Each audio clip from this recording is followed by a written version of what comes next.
everyone, we're back again with more Our Life Beginning and Always.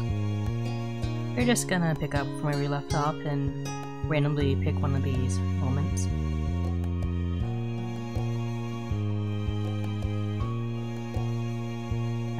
Let's pick Charity.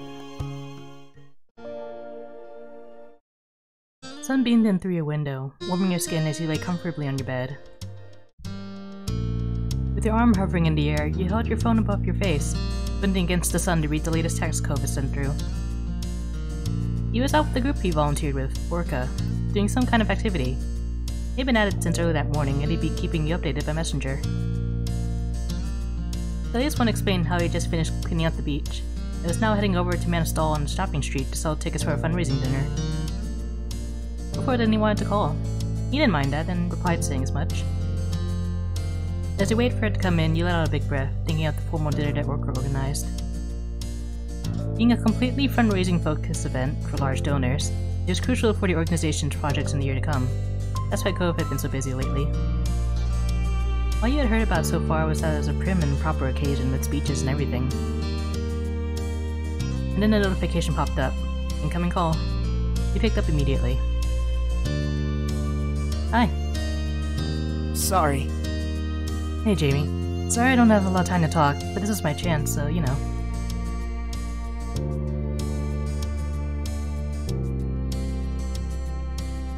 I hope you can pull yourself away from your beloved beach. He barked a short laugh. It won't be easy, though I think I managed. I mean... Do you want to come by to see me? At the booth, I mean. Okay. Okay, cool. See you soon. It's just down on the shopping street. You'll see it. Alright, bye. See ya. After that temporary goodbyes, you tucked your phone away and pushed yourself up from your bed. Heading downstairs, you found Maul lounging in the living room, sitting on the couch with her legs tucked up and a magazine in her lap. She looked up at the sound of your footsteps, giving you a smile. Hey, sweetie, what are you up to? Cove just finished his first workout activity. He's going to the shopping street to sell tickets for their fundraising dinner. I'm gonna meet him there. That's fantastic.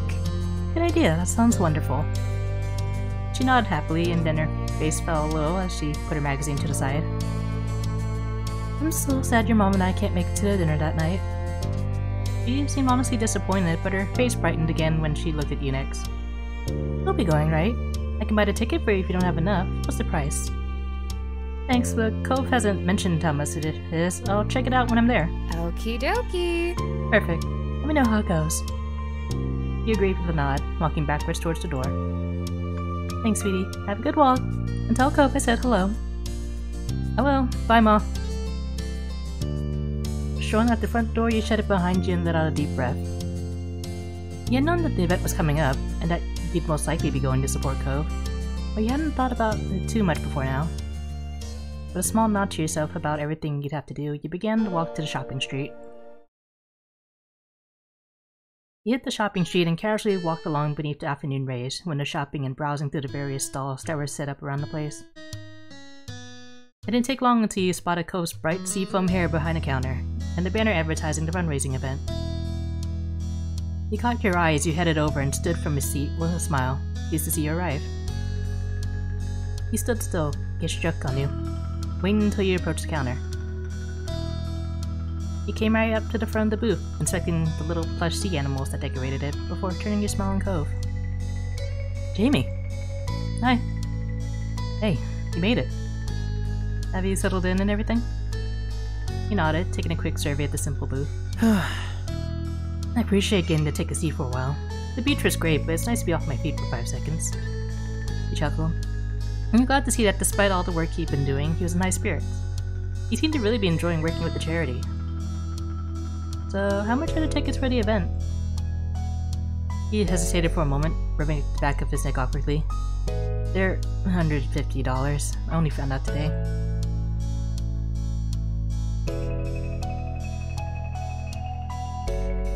That's pretty low for a formal fundraising dinner. I guess Orca isn't trying to be the biggest event of the season, so maybe it doesn't need to be a higher amount. Big spenders. Cove shrugged, glancing down his clipboard as he answered. That's... It's definitely not something I would normally be at, but it seems to fit the type of people who are into that kind of thing. Most people that have bought tickets wrote a check for it. I've never written a check for anything before. You laughed briefly and shook your head at him. Upon seeing the look on your face, he trailed off and cleared his throat softly. A couple of people did have cash though, but yeah, that's the answer to your question. Don't worry about it. Still, I'd really like for you to be there. I'll get you a ticket, so you wouldn't have to worry about that. You just have to come. You will? Group members get to bring a guest?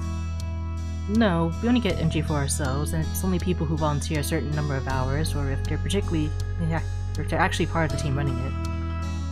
So basically, I'm gonna buy it for you.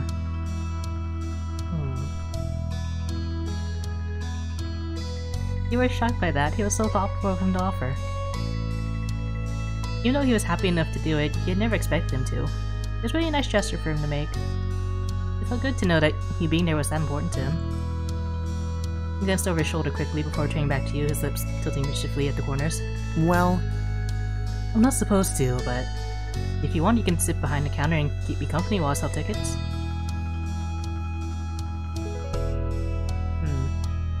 Heck yeah.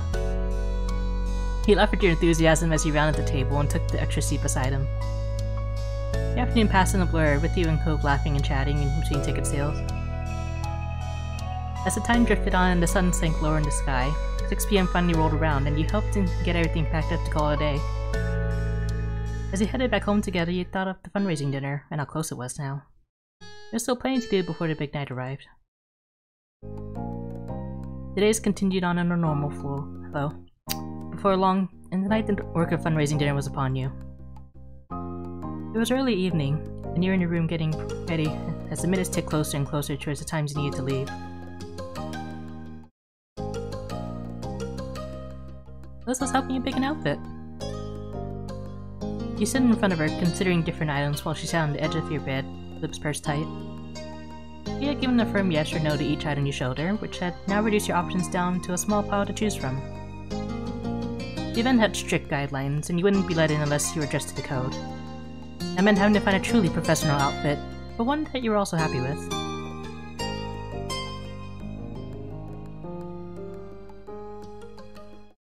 You were happy to have the chance to dress fancy.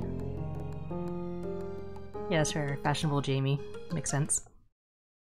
There were a couple of outfits that didn't get nearly as much use as you would have liked, and now was the time to show them off.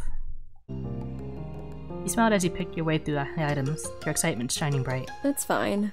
You don't need to get too in your head thinking about the look, but you do need to hurry up and pick something.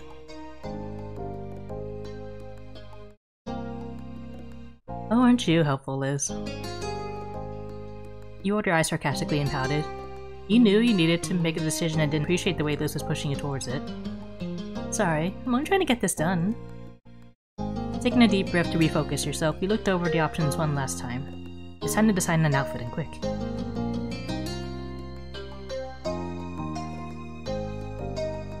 You chose a button-down shirt and a skirt. Liz nodded in approval, clapping her hands together satisfied. Good. Finally, we're making some progress. Standing in front of your mirror, you quietly assess your outfit.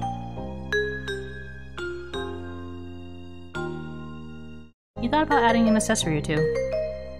You need a little something extra to finish it all off. Rummaging through the rest of your wardrobe, you picked out what you needed to complete your outfit.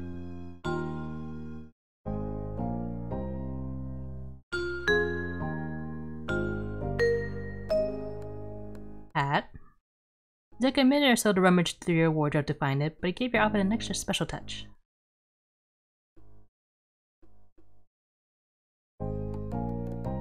Button vest. It was a formal event after all, and you couldn't think of a better time to wear it.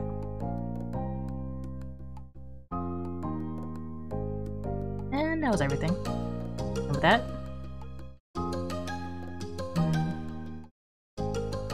you're ready to go. Finally, you were dressed. It all come together. Cove sent through a text saying he was headed into the car and you would see you in a bit. When you looked at Liz again, she had a goofy smile pulling at her lips. You look very nice, Jamie.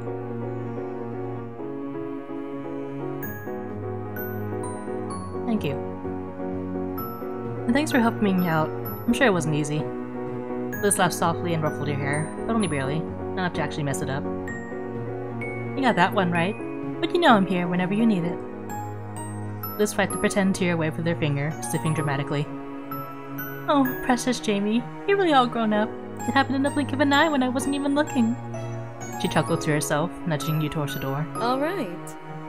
Time to get downstairs. Your special boy awaits. You carefully headed down the stairs and into the living room, where your moms were waiting with your appearance. As you entered, they both stood from the couch and came over to you, smiling broadly. You look so wonderful, Jamie. Nice. And very mature, too. Mm-hmm. I know, right? They continued to coo and fuss over you until you managed to brush them off. Mom took Mom by the arm and held her close, the two of them admiring you proudly.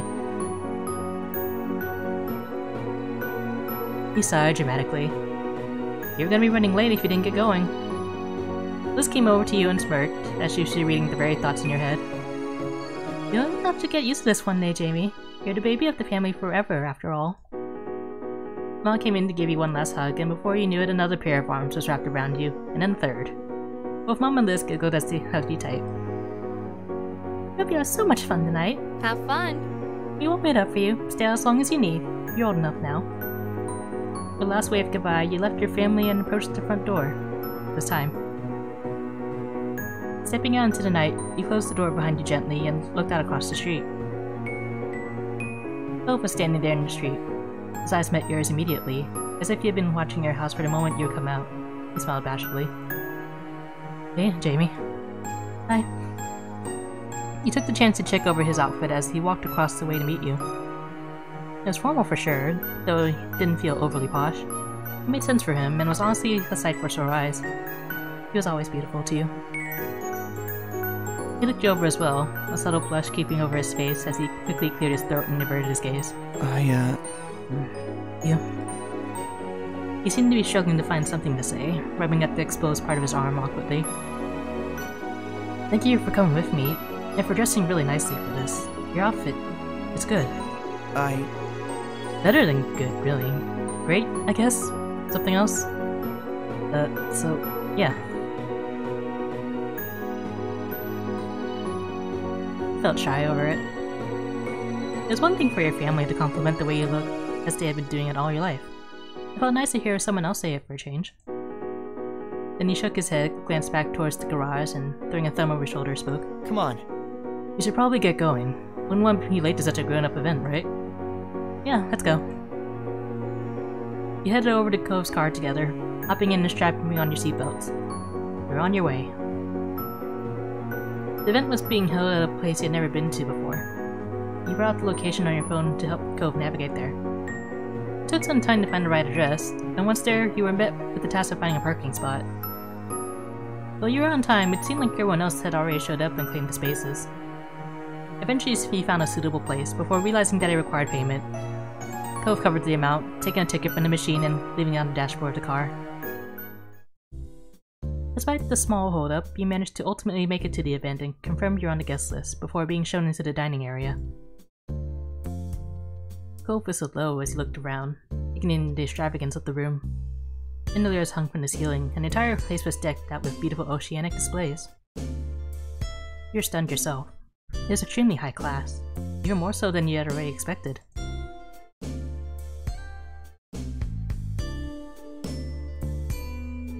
This is the best looking event I've ever been to.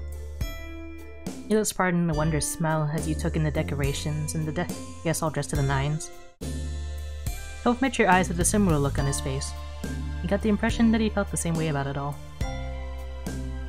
The sound of Cove's name being called out echoed over the din of the room. When he looked around, there were a couple of unfamiliar people coming your way. They headed over to greet Cove, giving you both a welcoming smile and hello. We're glad to see you can make it, Cove, especially after all the hard work you've done to help make this night happen. Of course. Definitely. I wasn't gonna miss it. You must be Jamie. Cove has mentioned you often. It's so nice to finally meet you. Oh, thank you. When you looked at Cove for confirmation, you saw he was running his tail along the ground, his face flush red. Jamie and I, we've known each other a long time, since we were just kids. That's wonderful. Something like old friends. Yeah. So, we have to thank you for everything you've done for Orca. You're always welcome to join in on more activities when they come up. You too, Jamie, if you ever decide that's something you're interested in. wrong voice.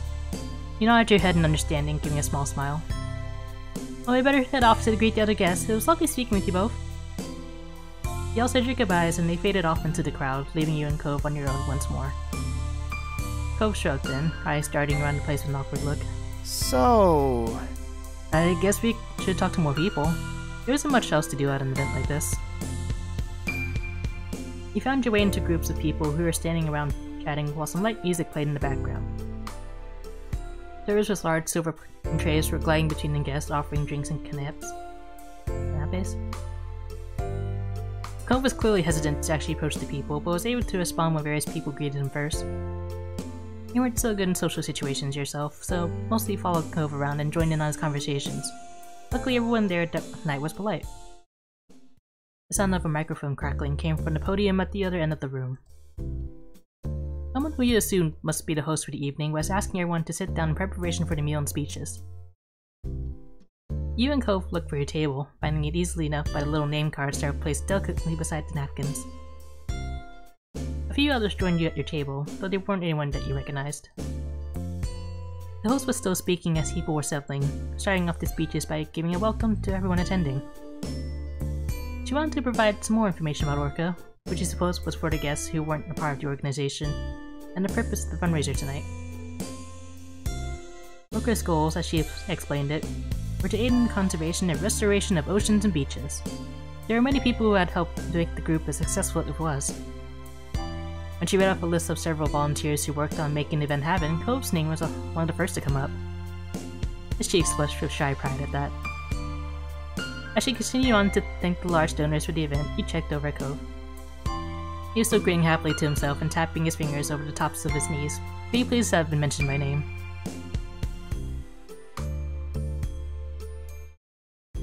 You're excited for him.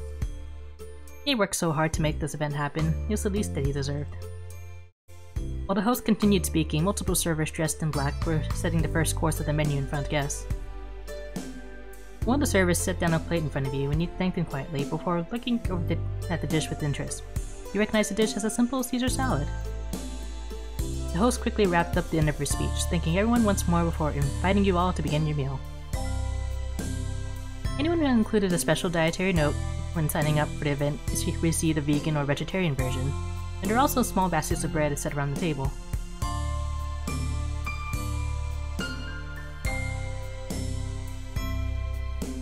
He didn't eat any of it. Cove wolfed down his salad before munching into a breadstick, quickly devouring that as well. I hope the next part comes out soon, and is bigger. You could hear him mumbling to himself as he reached over for another piece of bread. He glanced around the table and you followed his line of sight with curiosity, noting that everyone else was still eating the salad. Stopping his hand mid-air, he quickly pulled back and rested on his lap without taking another breadstick after all. It was clear that he was starting to feel unsure of himself, and he looked a little out of place here. He folded his arms and turned away from them to you. You didn't like the salad? I'm saving room for the main course. I get it. His gaze remained purposely tunneled on you, as if he was trying not to even think about what the rest of the table might be doing.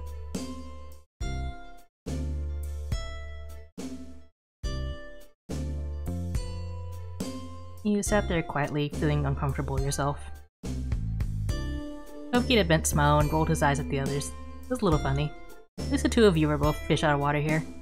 It wasn't much longer until the main course was arriving, and the various chicken, steak, and veggie dishes were being served throughout the room. An array of scents wafted through the room, making your mouth water. You had opted for the vegan dish, and the meal that was set in front of you looked so delicious that you couldn't wait to tuck in. Cove had gone for the steak, and once he had started to dig in, he was completely absorbed by his meal.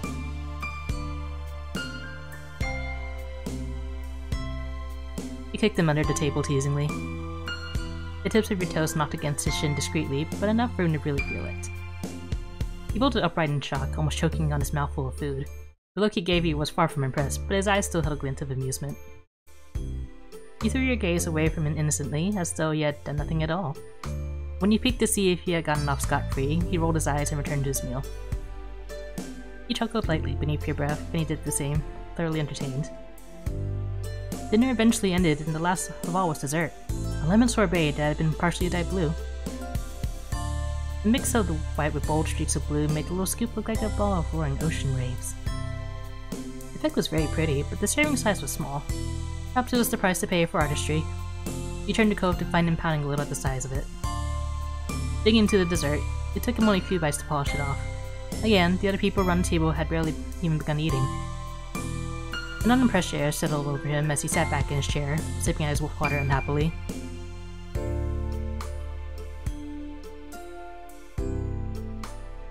You cleared your throat. He looked up at you sheepishly, embarrassed to have been caught sulking over such a thing. He fumbled for defense. I mean... It was just really good, that's all, and now it's gone. But I'm okay. With a slight grin, he shrugged to show that he was really fine.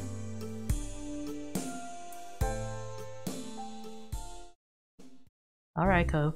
You spilled a mouthful of the sorbet into your mouth, enjoying the bright, citrusy taste on your tongue. It really was delicious. Another person from work had got up on stage to make a speech as everyone was nearing the end of their meal. They spoke mostly about the individual projects that the organization was working on and their plans for the near future, as well as encouraging anyone who was interested to consider volunteering. Cove bent forward over the table with his chin balanced on a hand, listening attentively to the words. As they came to a conclusion and everyone gave them a round of applause, Cove caught your eye and smiled. You wonder what would happen now. And then the lights dimmed. A couple of spotlights came on, projecting a waterlight effect around the room. The guests gushed over the ambience, and you looked around with wide eyes at the ripples on the walls. The DJ dad had previously been playing some soft mood music in the background, and announced that the floor was open for dancing, slowly turning the volume up so it drifted into the space. When he glanced at Cove, his eyebrows had shot up, and he mumbled quietly. Huh. I didn't know there would be dancing. I guess it makes sense now that I think about it. He gave an awkward laugh as you both watched as people rose from their seats. It was clear now that many of the donors were couples. A small crowd had started to form on the dance floor, and the DJ played a romantic song to get everyone started off. Cove let his gaze float over the small sea of guests, and he seemed lost in thought. A serious expression had settled on his face, making his eyebrows dip. Slowly he turned to you, though there was something cautious in his approach. Well... Do you want to dance with me?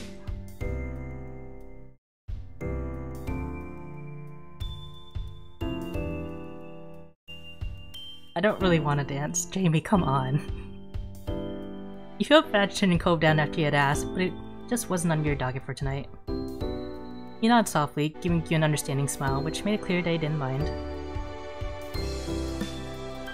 Relaxing at the table, you let the music wash over you while you observed the dancers twirling, spinning, and swaying out on the dance floor.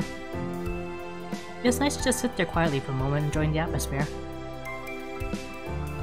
After a little while, Cove broke the silence. A lot has happened, huh? He nodded faintly. You weren't sure if he meant just today, this summer, or your entire time knowing each other. But it didn't really matter. It was true either way. Thinking back on the years that you and Cove had been neighbors, it was difficult to even try to reflect on it all at once. I'm so glad. I'm glad we ended up here. He gave you a soft look and you beamed, knowing that could also mean many things. But from his tone, you were certain he didn't only mean here, at this event. It was more than that.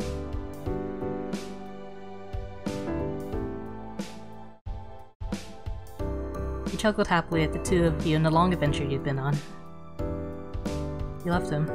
Fully and completely you did. The party eventually started to wind down, and at last it came to an end. When the main lights turned on, you blinked against the brightness of them, making sure you still had Cove in your sights. One final speaker came up to the podium on the stage, thanking all the guests for coming and wishing everyone a good night. It was bittersweet to see it come to a close. Your time with Cove here was precious. At least the memories could be brought with you. Giving the space one more look, you walked together with Cove out to the parking lot. The other guests were doing the same, so you got stuck in a bit of a crowd. But Cove was so tall you could always see him, and it was easy enough not to get separated. The parking lot itself was quite big, and even more noticeable now with fewer cars blocking the view. It took a little while to actually locate Cove's car across the span. Eventually you found it, and the two of you bundled inside the vehicle and buckled up. The trip home was quiet, as you both silently reflected back on the experience. The event had been the biggest night of the year for Orca, but now it was all over, just like that. Outside your window, the surroundings soon became familiar, and you found yourselves back in your neighborhood. Cove pulled the car into his driveway and put in park before laying out a relief breath. Home sweet home. Yeah. After climbing out of the car, you walked slowly down to the road, Cove coming over to stand beside you. You stopped in the middle of the street, right between your house and his, and turned to him, finding him in the process of opening his mouth to speak. Strangely, he clamped his lips together, as though he had suddenly thought better of it.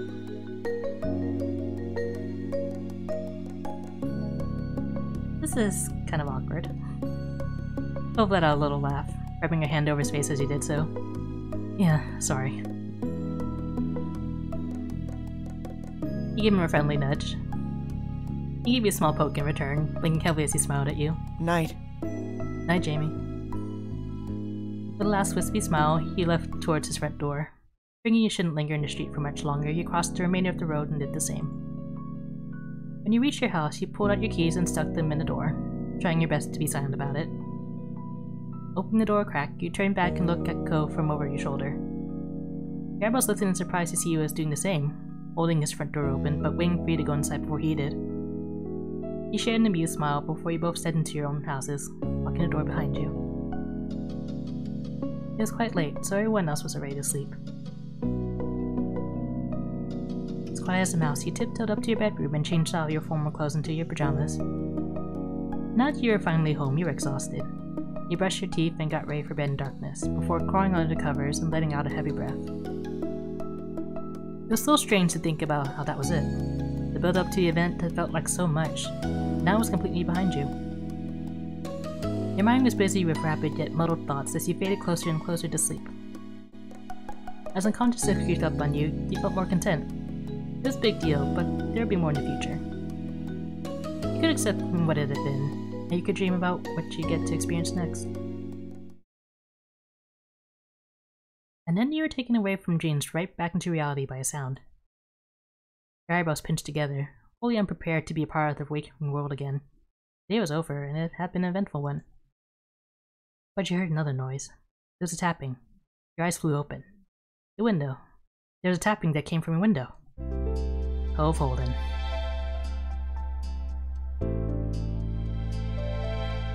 You slowly forced yourself to get up. You pried yourself out of bed. Your blanket was flung back. You rolled and then sank to the floor. You froze for a second there to let your half-asleep brain process the fact that you're mostly on your feet now. There's another tap at the window. You shuffled towards the window, something akin to a zombie. Clearly, you opened the window and there was Cove. You blinked at him. You had not been surprised to find Cove awkwardly crouched on your window ledge. However, you were taken aback to see that he was a little overdressed. Cove hadn't changed out of his formal clothes. You also noticed that he was perched clumsily. You didn't know if it was because he was trying to keep his fancy clothes clean or if he felt weird about something. His body was too stiff and awkward. Cove smiled sheepishly. Hi, Jamie.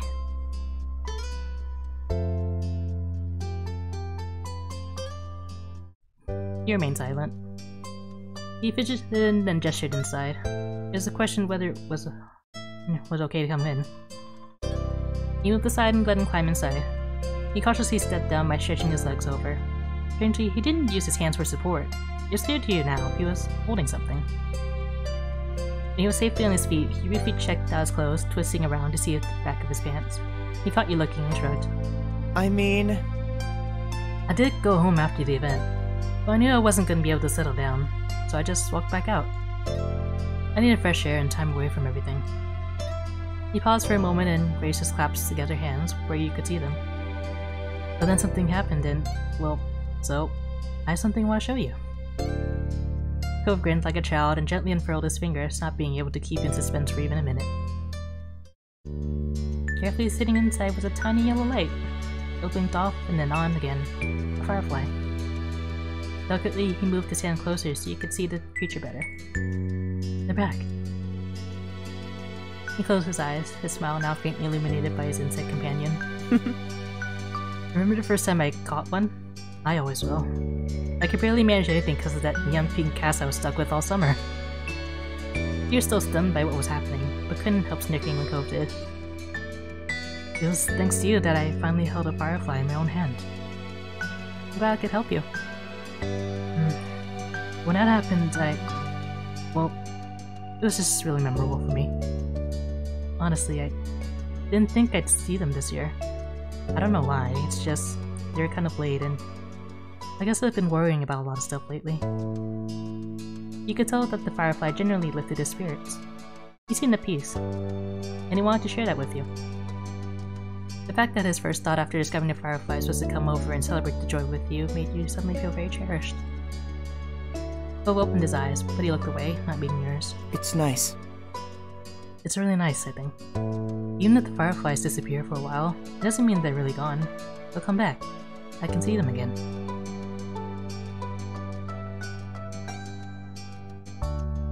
He smiled. And then you looked at the firefly keenly. There's definitely something poetic about them. You felt a warmth at your heart. Cove looked at your face, his smile now fragile. It makes you think about the two of us. We're together, then we say goodbye, and then we're together again. Day after day, year after year. And even if our time apart gets longer, that doesn't make it forever. Jamie, I'll always be there, whenever you want to see me.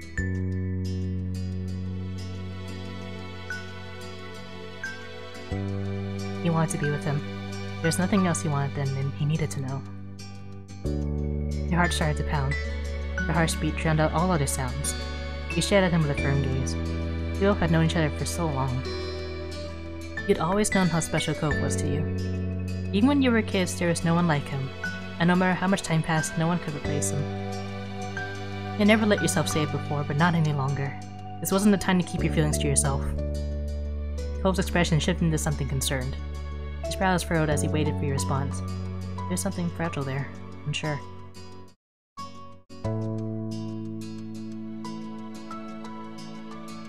We should be a couple already! You placed a hand on your chest, hyper-aware of how nervous you were as you waited for him to respond.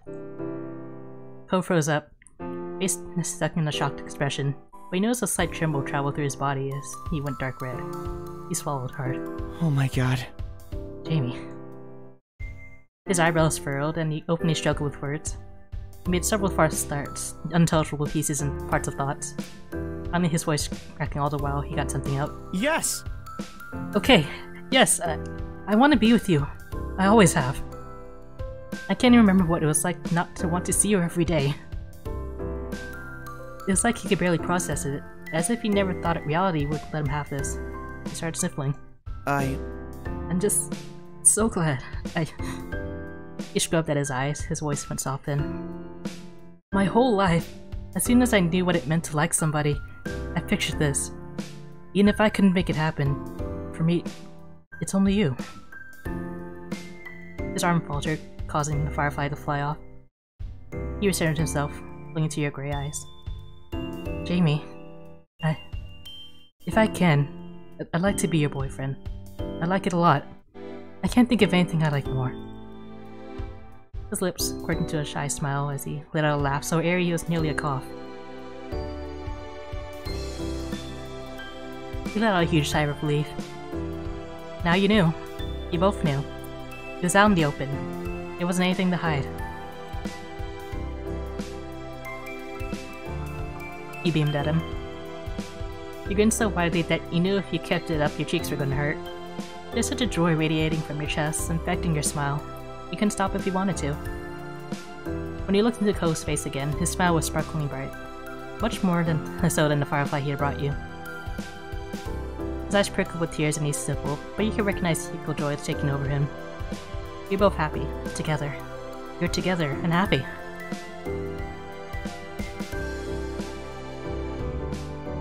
You cheered up as well. You blinked rapidly as tears welled up. You just couldn't stop them. Your joy refused to be contained. He ducked his head with a childish giddiness and peeked at you out of the corner of his eyes. Thanks for waiting for me.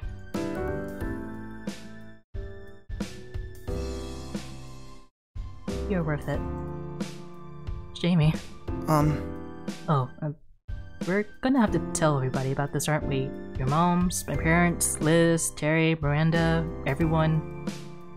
I don't think they'll be surprised. He smiled at you with an unabashed preciousness. You figured that even without your history, even when Cove looking at you like that, it'd be obvious that's actually how he felt. His openness of character had some truly delightful benefits. He must have been making an expression equally as affectionate because he began to fluster again. He made some stuttering chuckles and then quieted down, his mouth forcefully staying closed. You both took a moment to process. After 10 years of being together, you're officially a couple now. Cove looked into your eyes with a soft, slightly shy expression. There was hope in his smile. You want to go to the hill with me? I bet there's still fireflies.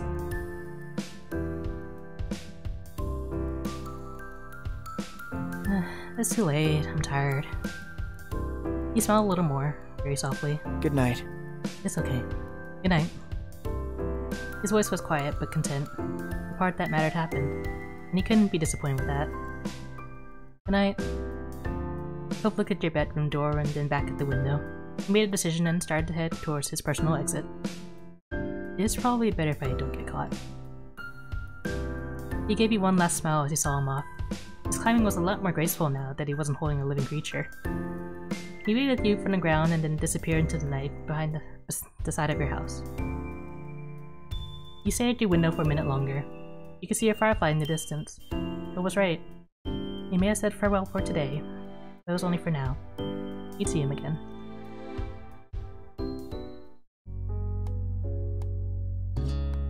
So you got the confession.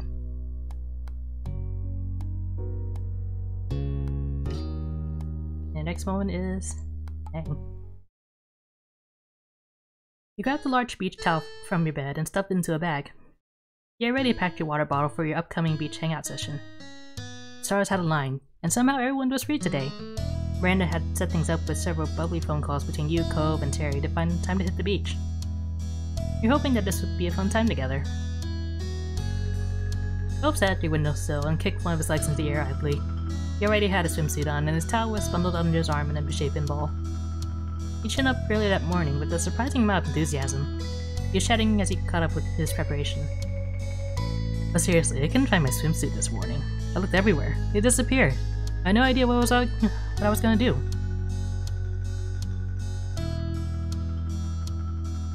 What happened to all your other swimsuits? I know that's not your only one. Cove looked away and shrugged. I might have some laundry to do. Anyways, I don't know why it was on the in the bathroom. I never put it there. He gave a small smile and readjusted his towel in his arms. You now could see that it had been folded at some point, but then rolled up and carried without much care. I'm so glad. I'm just glad I found it. It would have been crappy to lose my favorite trunks. You decided to see Cove so happy and comfortable in what he was wearing. He walked over to your dressing room and mused about how you had picked out your own swimsuit. Your height had complicated shopping a little. Not all suits were made to properly fit people like you. And then for the shape of your body...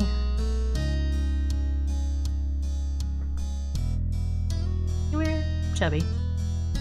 And... he had a little muscle definition. Your build was toned and firm, with muscles that were there, though slight in size. You had become heavier than what you used to be when you were younger. You had grown over the years and fleshed out a little more. You gained more muscle in recent years. It was clear when compared to how you were when you were younger. Are you okay? You alright? Oh, yeah, I was just thinking about some things. What things? Just myself, and then my body, really. His eyebrow rose at your admission of self-reflection. And what do you think? What did you think of who you were? You considered your identity further.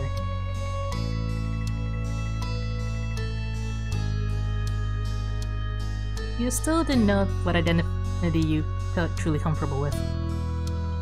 You still had things to figure out for yourself. Your identity was a work in progress. Maybe someday you would find something that fit, but for now you took things one day at a time. And you had developed rest from the hormone therapy you started in the past.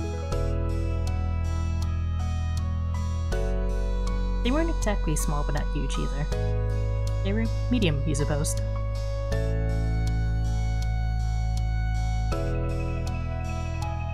You liked the size you had. People had a lot of their identity wrapped up in their physical form. It shaped their self-image. You were comfortable in yours. Your body was you, and it was a good one that you felt content in. You used to not feel as good when you were younger, but you had since grown into your body. You felt more at home now and less uncomfortable. He focused on Cove again. He smiled at you and tilted his head, the question still in his eyes. He was waiting for you to come to an answer. But before you could, you had something to say to him. You like the way I look, right? He looked at Cove expectantly. Cove smirked a little, his eyes taking you in easily. Is your compliments, Jamie? You look great. Everyone knows that, including you, by the way. Unless that's changed.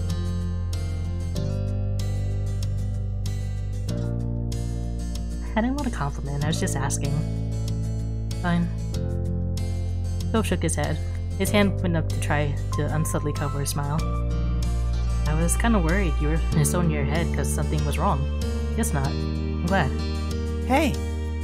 Hey, Jamie? Cove gave a bent smile, pointing to your arms. You're looking particularly toned today. It's... He answered not with words, but with a solid okay sign with both hands and the same cheeky smile. Cove suddenly flushed when he realized how boldly he complimented you.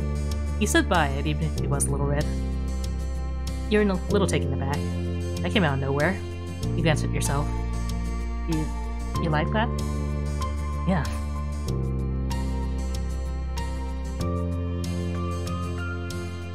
You flirtatiously stretched.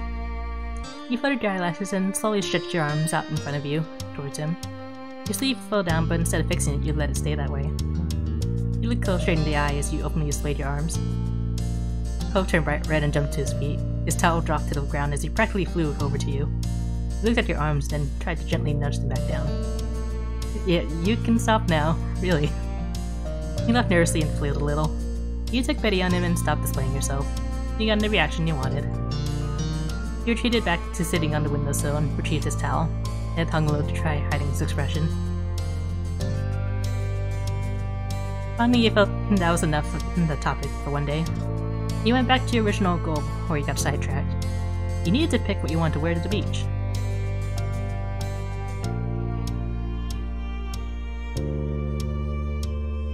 It was a two-piece tankini. While you dug around your drawers, you tried to think if there was anything else you were missing. You brought a shawl. With that taken care of, you held your outfit together and looked to Cove. He was tapping his toes on the side of the walls as he waited. You vaguely wondered if he thought that was a comfortable place to sit. You hoped so, given how long he perched on it. Regardless, it was time for him to go. You weren't going to put on your beachwear with him just chilling there. I need to change. Cove smiled, content with being kicked out. Alright. Cove lowered himself off the window and strolled past you to get to the door. Bye. I'll see you out front. Okay. When you were alone, you got him dressed and put your swimwear on. You also checked your beach bag for the final time, and it seemed like you hadn't forgotten anything. You left your room and hurried down the stairs ready to meet Cove.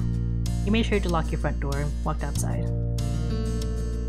Cove stood in the road, looking down and scuffing his feet on the asphalt. When you shut your heavy door, he looked up at you and smiled. Hi. Hi.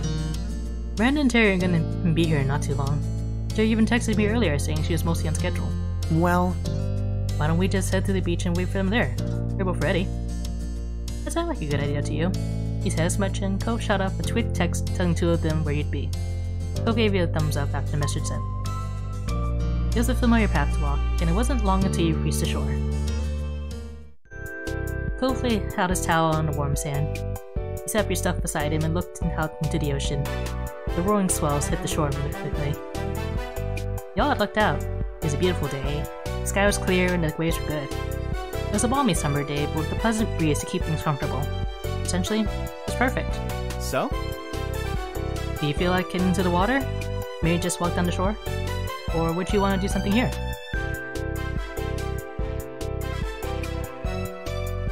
The water sounds good. That's what I'm here for, anyway. Cove nodded, accepting the plan. He kicked off some sand off his towel absentmindedly. Yeah, sounds nice. You took a deep breath and tasted the relaxing salty air. Cove caught your eye and gave you a small smile. You chatted a little before a comfortable quiet settled over the two of you, and then to watch the waves as you waited for the others. Luckily, it didn't take long until you heard shouts. You turned your head to see both Miranda and Terry running straight for you. Miranda was faster, making leaps and bounds across the sand. Terry had followed in her wake, laughing with her towel clutched around her shoulders and flowing like a cape. Miranda started making her jumps more theatric and more precarious as she got closer. Cove waved them on with a bright grin.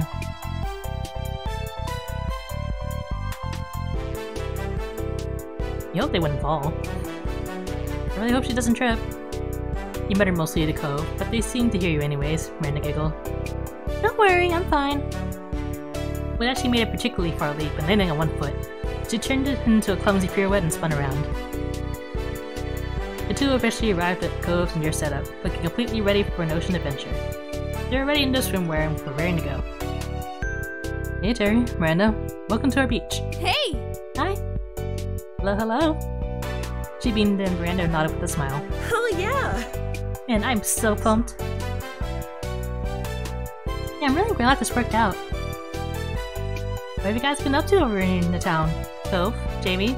Have we missed things? Cove blinked and then shrugged when nothing he wanted to mention came to mind. The big news of you and Cove getting together was something they were already well informed of by now.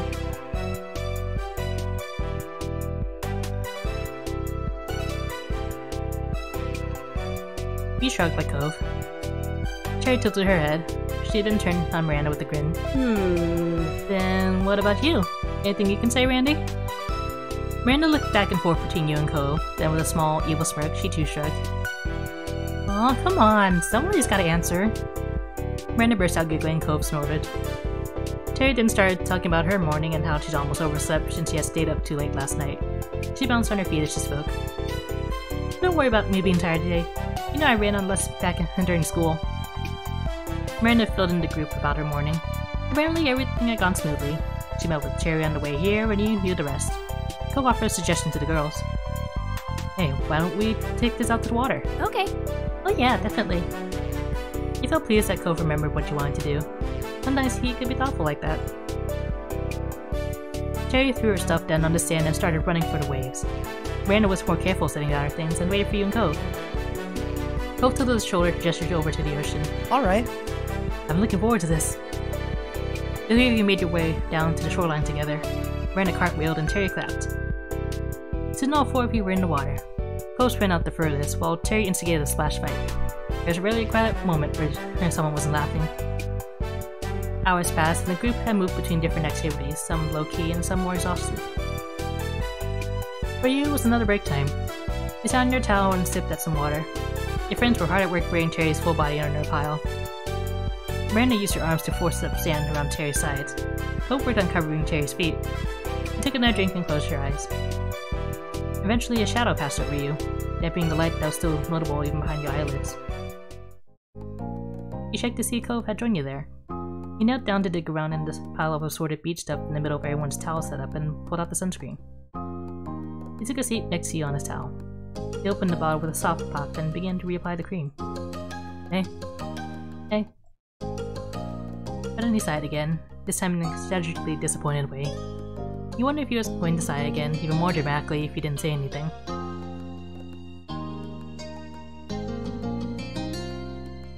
He chuckled. He had no idea what he was on about, but it was certainly going to be something. Cove shook his head, comically despondent. His frown didn't match the sparkle in his eyes. Don't worry about it. I'm just becoming another jaded adult, that's all. Now you're actually confused. You waited for him to continue, and his next sigh did not disappoint. It's the most ridiculously sad sigh you had ever heard. And he smiled a little. Mermaids aren't real. What? That had not been what you were expecting, he continued. You know how much I liked mermaids as a kid. Well, merfolk as a whole. I really hope that they were out there. I mean... The ocean's a big place, right? They could be somewhere. But the older I got, the more I had to accept it. They were just a fairy tale. He jerked his head over to the waterline and the rolling waves. They crashed against the shore and then drew back. This is the perfect beach for them. It's pretty and vast and never too crowded. If merfolk did exist, we definitely would have met one by now. Or at least we would have heard of someone else seeing one, but nothing. He acted as though that result was a true bafflement. He let his hair hang. I gotta let the dream go. Well, that's hardly proof. It's not like this is the only beach in the world. It could still exist. As you said, the ocean is a big place. Cove chuckled a little to himself, eyes tilted off to the sea, his face still low. Maybe it's for the best. The same mer person did happen to wash up on the shore one day. He looked at you with a faux, doleful expression. I could have lost my girlfriend to their magical underwater world. Even if I had the chance, I'd stand ashore with you. Cove's eyes widened with amazement. Really? You pick me?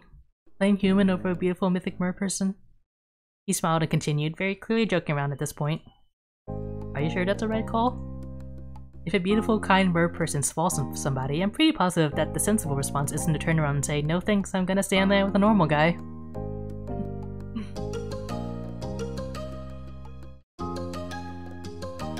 So, there's no one who could ever make me leave you. Mer person or not, we're together. Oh. He flushed and fidgeted on the towel. In a desperate attempt to do something, he picked up the sunscreen bottle he had dropped. Hope started playing with the cap, taking it on and off again. The smell seemed to grow before your eyes. I was just trying to joke around, you know. I know you were, but I wasn't. He giggled and continued to look deliriously happy. He had no way of going back to the joke. He couldn't help but feel happy at how much your words meant to him. And then you heard Miranda screech. Your attention immediately switched over to your friends. You saw that Terry had gotten impatient and shifted her legs. The walls Miranda had been meticulously building collapsed into a wet heap of sand. She surveyed the damage critically. We're going to have to start over on that part. You just want to give up on this now? No way. The burial must continue. I'll try not to move anymore. Okay, if you're sure. I'll try to fix this. Miranda started to rebury her, and Terry shot her a thumbs up. He realized too late that moving her arm was a bad idea. More of the sand on her crumbled, and Miranda put her head in her hands. Cope caught your eye and started to drag himself up. Seems like we're needed. You agreed and followed him over to the girls. Brandon nodded you both with appreciation, and the three of you did your best to finish the job. You all worked out a system of using just enough wet sand to help hold the rest together. The three people didn't take long for Terry to be entombed. Terry grinned massively, and Miranda offered high fives. The file was officially done. Oh yeah! Resembling the cool ape man, she kicked herself out of the ground with gusto. Sand went flying in all directions, and a Terry-shaped imprint was left behind. Miranda yelled again, and Cove chuckled. There probably wasn't a better way to get out of it. The four of you continued to have a good time. You went on a shell hunt. Miranda managed to find the biggest, while you found the most colorful. Cove caught a tiny crab. You did a bit of everything, from impromptu games to just soaking up each other's company. However, after a while you all ran out of water. Drinkable water, anyway. It was decided that you'd head to your or Cove's house. Things were gathered and you started to cheerfully walk up the road. Where next? I'm not anywhere to go, so it could be whatever. Same. I guess we can keep hanging out? Terry snorted and readjusted her grip on her things. Don't sound too sure there, Cove. By this point, you could see your house. It hadn't taken you long to make the trip. The conversation continued with everyone throwing out suggestions. Are people hungry? Looked from face to face in inspection. Cove and Miranda shrugged in concert. No one was overtly opposed to it. However, you weren't really starving. It wasn't quite mealtime. We could get dessert. Miranda put a finger to her lip and thought. With a smile, her voice became more confident. Yeah, that'll be fun. Terry considered it and then shot Miranda a thumbs up. Sure. Sounds great to me. I can definitely go for that. I'm fine with that if everyone else wants to. But there's something sweet at my house. Your friends glanced at Cove in his place. He shook his head immediately. That doesn't have anything good either. I mean, unless you want dessert-flavored protein shakes. Ew, no. She cut and held her hands up as if trying to ward off something evil. Cove smirked. Not bad. It's not that bad. Nope. Well, There has to be some kind of sweet shop around here. Let's look it up. Terry nodded and started to dig around in her bag. I like the way you think. Terry continued to rummage in her bag and grew increasingly frustrated. She puffed out her cheeks and knelt down, sitting about on the ground. With both hands free, she was finally able to fish out her phone. She raised it up in triumph for a brief moment of celebration. I'm on it. I was sure something good. Terry got back to her feet, lifting the bag over one arm, tapping away at her screen in the other. But... she assessed Cove from top to bottom. No shirt, no shoes, no service. Cove glanced down at his bare chest and feet, having not even registered it prior. He chuckled a little. I'll grab something. Cove moved over to his house. He looked toward chairs.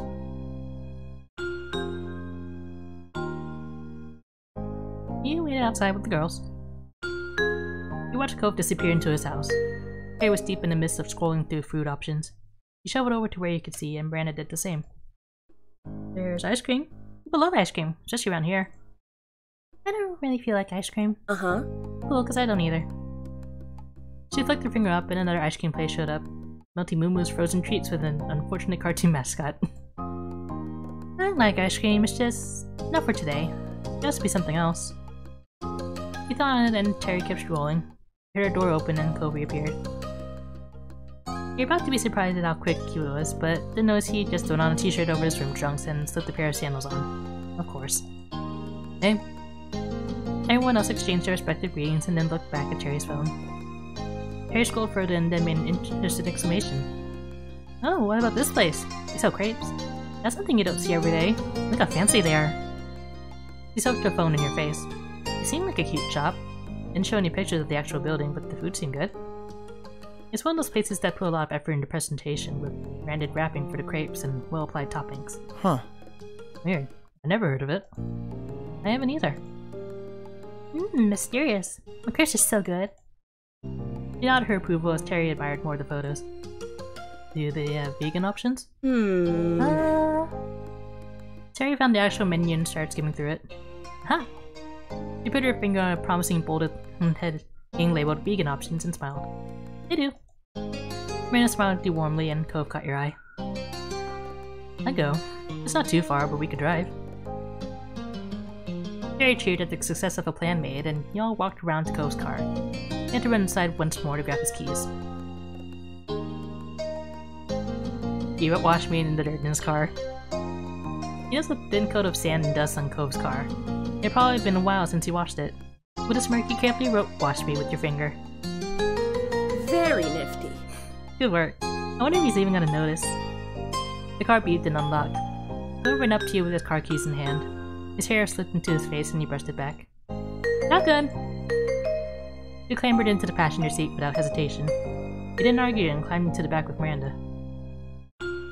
Terry activated the directions on her phone map and acted as your navigator, directing Cove to the crepes. The GPS tried to get Cove to turn into a non-existent road once and wanted him to do a U-turn instead of just using a left turn. But with Terry looking at the actual path, it went smooth enough. You led to a small stall in a parking lot rather than a full building. That explained why there hadn't been pictures of the crepery's interior, and why it was new to you despite living in this town your entire life. It's a completely new structure that popped up recently. There's a window you could walk up to and one for cars to drive up to. Cove parked with a laugh. Come on. I don't think I needed to put a shirt on for this, but I still want to try it. Let's go. What? Do you not trust us in your car? She gestured to the drive-thru option. Cove shook his head with a snort. I trust some people here, maybe. Wouldn't it be more fun to actually check it out? Everyone acknowledged his point and piled out. Cherry tried to tease Cove a little, but Miranda started talking about the last time she had crepes. Apparently they had been a dessert option, topped with multiple sauces, powdered sugar, and what Miranda was pretty sure had to be cake icing. That's sweet. So great. Literally. This is so good, but I regret it so much. I couldn't finish it and I really tried. You can do it this time, Randy. There's some laughs. When you got up to the menu, you realized that there are more than just crepes. There were definitely crepes. Many crepes. However, this stall also had a lot of different drinks as well. Teas, smoothies, milkshakes. Woo! Jackpot! She grinned and held out her fist for a fist bump. Miranda high-fived it. The two stared at the awkward, vaguely turkey-shaped hand configuration they had made and then slowly put their hands down. Both's mouth twitched into a smile. You set up to order first. We'll glance back at the menu.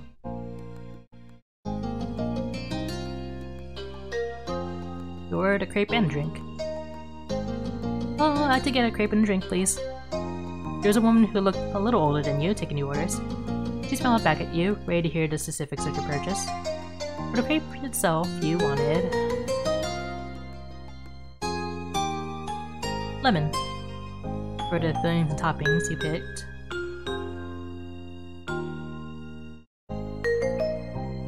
Whipped cream. Cream cheese.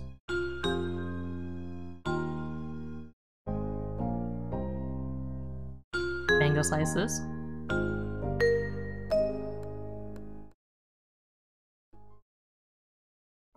Caramel syrup.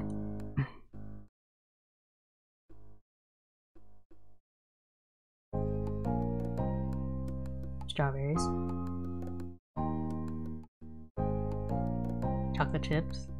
Are they gonna stop me? Condensed milk. And that was all. After you picked the size, you were asked what you wanted to drink. You ordered...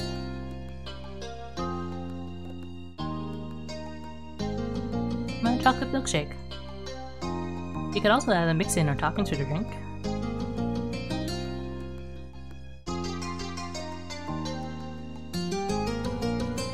You just add boba pearls.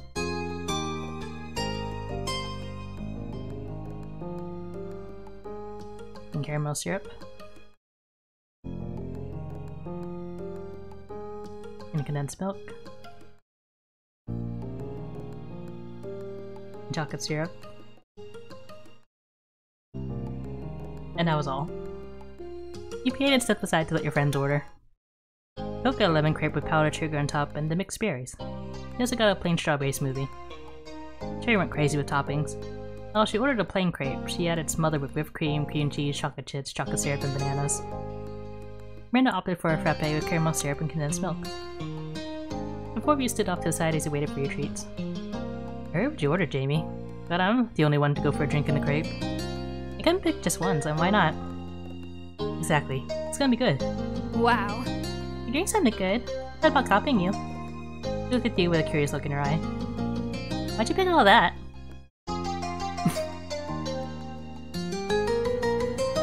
I wanted to make it weird. Miranda burst out laughing. She couldn't stop until Cherry raised her eyebrows and asked if she was okay. Really, man, your crepe is gonna rock. High five for topping appreciation. She held out her hand unexpectedly.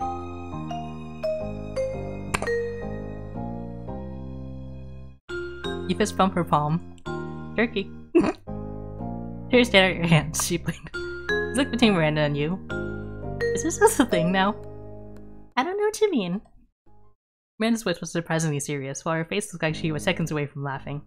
Cherry shook her head dramatically. Order for Jamie. Oh, I get that. You grabbed her order. Theirs didn't take much time after that. The goods collected, everyone admired their treats. Cherry dug right into hers, and Miranda gave hers a tentative sip. Cherry nodded acceptingly with her mouth completely full. Miranda tilted the frappe over to her with a grin. Cherry still didn't clearly loved it. She raised her crepe over to Miranda. You could tell that there was an intent to make it look nice.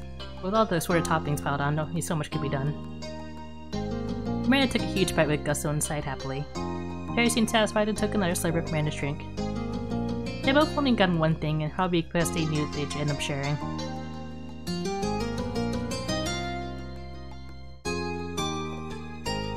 Cherry, Miranda, can I join in the sharing? You offered them a taste of yours, and they agreed excitedly. Miranda took the first try and then passed it over to Cherry. I like it. Thanks. Thanks for offering. You're welcome. He gave your reply in between sips of Miranda's frappe and munches of Cherry's crepe. The crepe was intimidating. It had so many toppings that it was hard to understand how to even eat it. You couldn't see a way to take a bite and not miss half of the stuff she added on. Meanwhile, the frappe was exactly what he had imagined. It was good.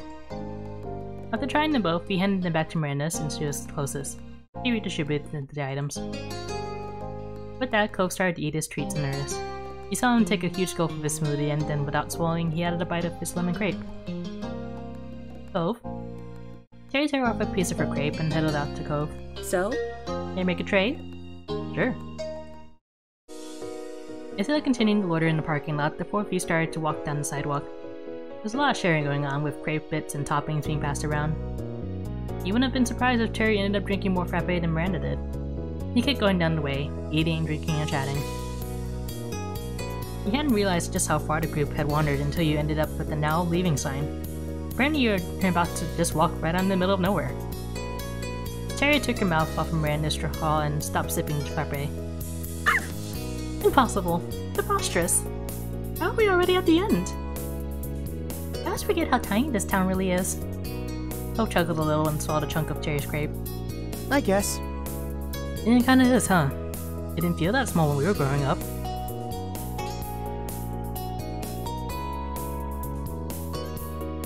There are tinier places out there.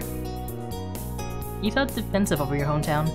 Sure, Sunset Circumberg wasn't in the city, but it was still something. It wasn't one stoplight town where you could drive through the main street in 30 seconds and see everything the town had to offer. I guess this means we should probably head back. One doesn't just walk into nowhere land. No, only one, Terry. There's 4 of us. Terry scrunched up her face, not wanting to acknowledge the bad joke. He decided to ignore it. And this stinks having to go all the way back. Yeah, but it's not if there's anything on that direction. And if we did keep going forward, it'd be a longer trip home. He shot off into the stretch of road as Cove agreed that he didn't want to go out any further. Can we take a break here first before we turn around? We've been walking for a while and someone finished my drink. Right on cue, Terry loudly sucked air from the straw. This is so good. Miranda looked at her, but Terry remained unrepentant. In the end, though, it was agreed to hang around the sign before heading back to the car. It didn't take long to finish the rest of the food and drinks.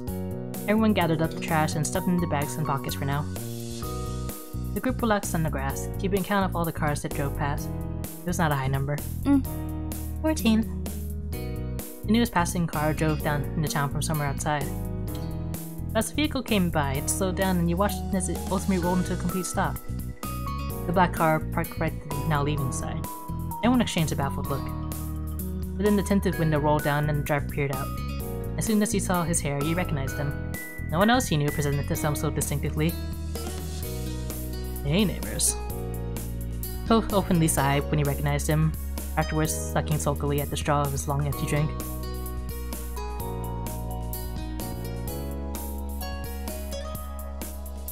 Hi! You inhaled and tried to be loud enough to account for the distance and the car noises. It's nice to see you again. Somehow he was able to project his voice in such a way that it still sounded smooth, even though he was definitely speaking loudly. You wonder where he learned to do that.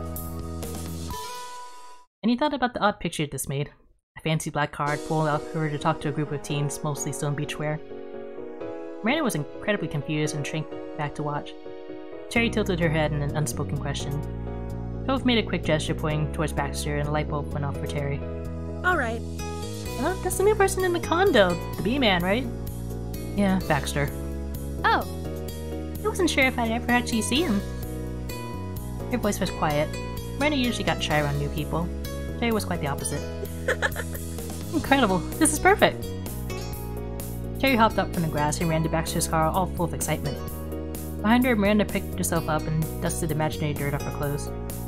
She sent a searching look to you and Cove, to which Cove shrugged. Miranda nodded and, with clenched fists, hesitantly followed Terry. Terry bent down to talk to Baxter through his window. She blasted through introductions, with Miranda putting in a shy wave. Cove looked at you. He so clearly had no intention of going over.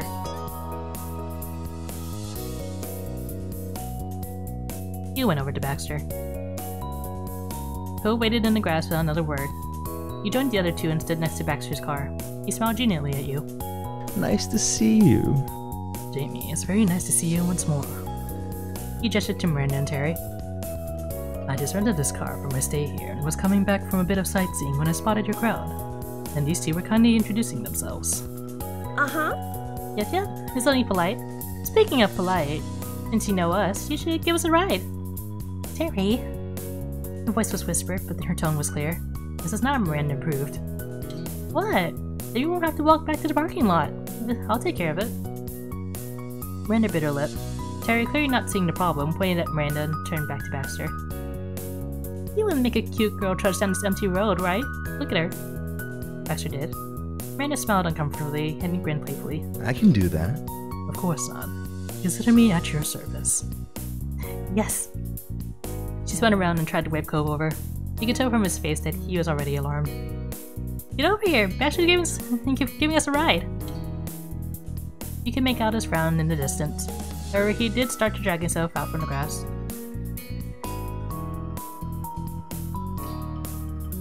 You felt uncomfortable to begin a ride from Baxter. You didn't know Baxter well enough to feel safe with him driving. Sure, you doubt he was gonna kidnap everyone or something. Your group had the numbers and you were pretty sure you could all take him in a fight. But still felt weird. You weren't in the habit of climbing into random people's cars. It always felt awkward. The seats, the smells, and everyone's car etiquette were always different. You felt stressed out that Terry had put this on you. Miranda looked down and put on a polite smile. Thank you. You're welcome. Terry did have a point. It would have been inconsiderate to abandon you here, and after all, your company is a favor to me. Miranda laughed a little, and Terry slung an arm over Miranda's shoulder with a big grin. Seeing their reactions, he made a point to search for yours too.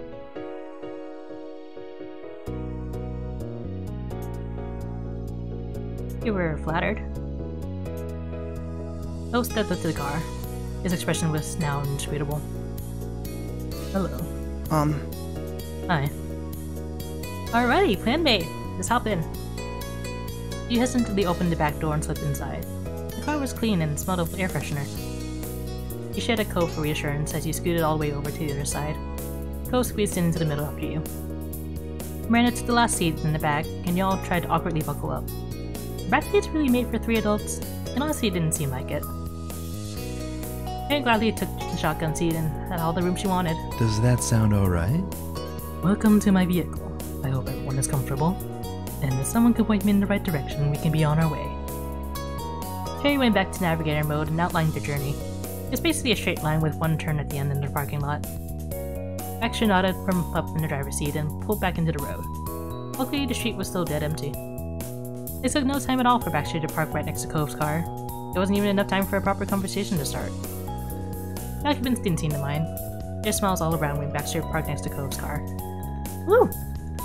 Miranda clapped quietly as Terry cheered. Cove chuckled nervously.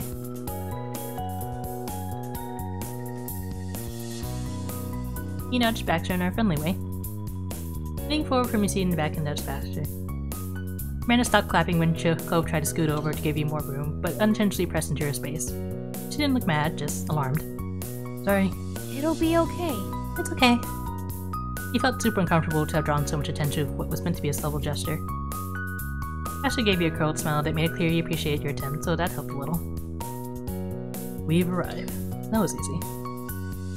Terry flung open the door and climbed out. Thanks. Everyone else exited the car as well. The group thanked Baxter with varying degrees of enthusiasm. Baxter himself got out too.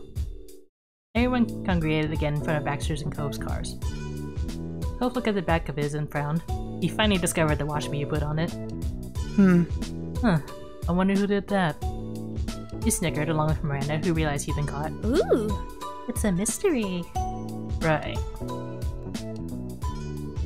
Terry bounced over to Baxter and offered her hand for a handshake. He accepted it easily with a charming grin. You're a pal. You're too kind. It was no trouble whatsoever. I'll be keeping this car all summer.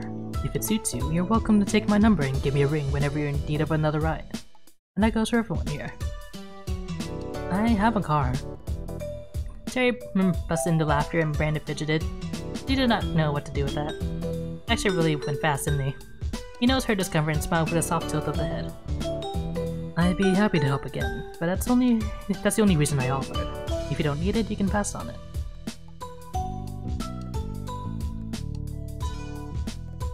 Can I have your number? He beamed widely at your response. Absolutely. Baxter pulled out a pen he had with him for some reason and jotted his number down. He passed a little paper to you and you accepted. When her giggles subsided, Terry put a hand to her chin with brows furrowed. I wonder, would that option be available right now? You could valet us up for Cove. What? Cove was taken aback. He put a hand on the hood of his car. Weren't we gonna go back to the neighborhood? Wasn't Baxter going back to the neighborhood too? Why would we go somewhere else? Because we can. Miranda squirmed nervously and then committed to piping up. Maybe? We could go to the park near my place. It's a really nice place to hang out. You and Cove shared a look. The big park was pretty nice. Let's do it. Baxter tapped the side of his face and thought. It's doable. He glanced at Cove and then switched focus to you. Well, Well, we have 2 cars. If some people want to go to the park, I could still take the others home. But if everyone's going, it wouldn't make sense for me not to. You want to continue the hangout session at the park? You weren't ready to tag out yet. You came to a decision and turned to Cove. Let's go to the park. Alright, park time it is. He smiled a little. Cherry cheered and Miranda nodded happily. You feel like you made a good decision. Yeah! To the car! Again! He raised an eyebrow and looked from Cove's car to Baxter's car. Which one? Cove sighed and ran a hand through his hair. He tapped on his car's hood nervously. I guess. We can go in Baxter's, I guess. It'll be less of a pain than bringing both. We're all going to the same place. Are you okay with that, Baxter? Certainly. I meant what I said. When you need a lift, I can give it. Neither you nor Terry brought up any objections, and so the gang climbed back into Baxter's nice ride. This time, Baxter offered to turn on some music. After all, it would be a bit of a drive to the park.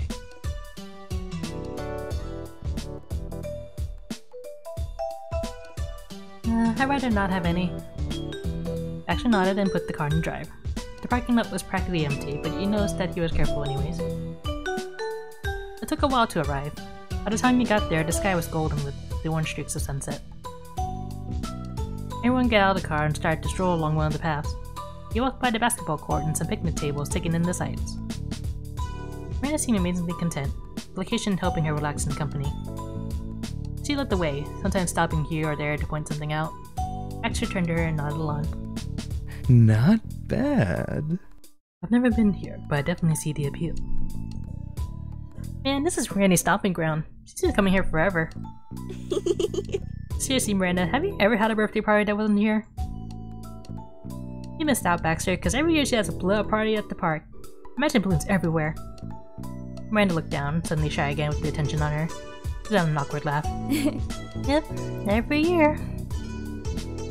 The group followed Miranda along to one of the picnic tables. She took a seat and Terry slid in beside her. He spent the evening chatting amongst each other. Everyone got to know Baxter a little better, although you could tell Cove and him still hadn't fully clicked. At one point, Miranda found an abandoned soccer ball and started tossing it around. To me! Miranda threw the ball to her. Terry caught it with a smile. Make fast! He tucked to Baxter, who only had enough time to squeak. He bounced off his chest and he stared at it dazed. He blinked as if he needed to time to process what exactly had happened, but then grinned dangerously. He rushed after the ball, and rather than throwing it back, he surprised Terry and everyone else by lobbing the ball high into the air. He bent her neck back to watch as it ascended in inevitable decline. Baxter hooked it with his foot and launched it up again. There were oohs and ahs from Terry and Miranda. Baxter gave them a very proper bow. When it finally fell to the ground for real, Cove was the one who picked it up. He was impressed and he wanted in. With that, everyone was drawn into the game. It was unspoken that whoever did the fanciest trick won. Most of the gang was not particularly practiced with throwing a ball, so not many of the tricks were actually good. However, there was a lot of laughter, and I got to see Miranda pull off a round-off when she threw the ball with her feet, so that was cool. You did pretty well yourself, and got a fair amount of applause from the crowd with the moves. The sunset eventually darkened into night, and streetlights turned on. The group's chosen picnic table lay in a bubble of light. The occasional bug cast a shadow as they flew by. It's a little strange being here so late on a normal night. Usually it only happens if there's a party or an important game. Or a fireworks show. Fireworks. Her yell startled Baxter. He was throwing the ball nonchalantly from hand to hand. He missed catching it and it sailed sadly back to the ground. He looked at Terry for a loud outburst. I just remembered! There's gonna be a fireworks show tonight. It's in the city. At everyone's questioning looks, she huffed and tried to explain further.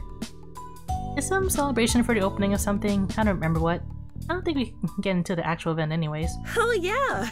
But we could still be able to see the show if we get close. You gotta keep explosions in the sky away from the public. Cove raised an eyebrow and drummed his fingers on the table below him. You want to change locations again? Wasn't the last 2 times enough? Terry rolled her eyes and then shook her head. Sure, it was obvious. Don't be a wet blanket, Cove. How about you, Jamie? Randy? Baxter? Don't you want to see fireworks? He didn't say anything. He looked away. Terry sighed. What about you, Miranda? I'm not sure. I don't know. It's already been a long day. If Cove and Jamie don't want to go.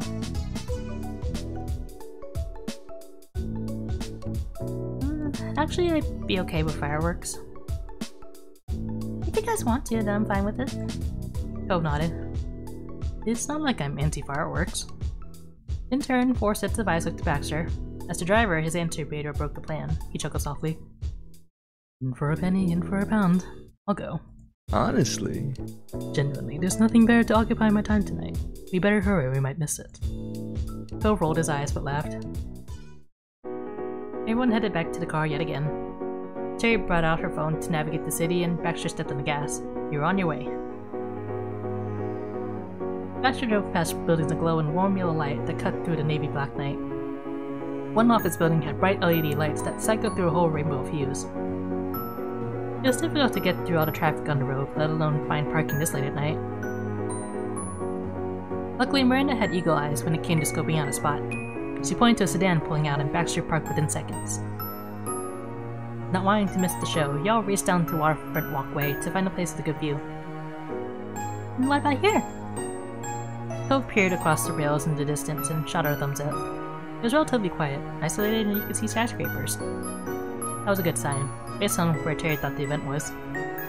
Yes, this should work just fine. She stopped and tried to catch her breath, her hands on her knees. Miranda leaned against the wall between establishments as she recovered. Cove took a moment to breathe as well, stretching his spine back. He looked up at the sky in wonder and let out a relieved sigh. Think we missed anything? No way. No chance. Nothing's happening and we can't be so late that we missed everything. Maybe it'll start soon.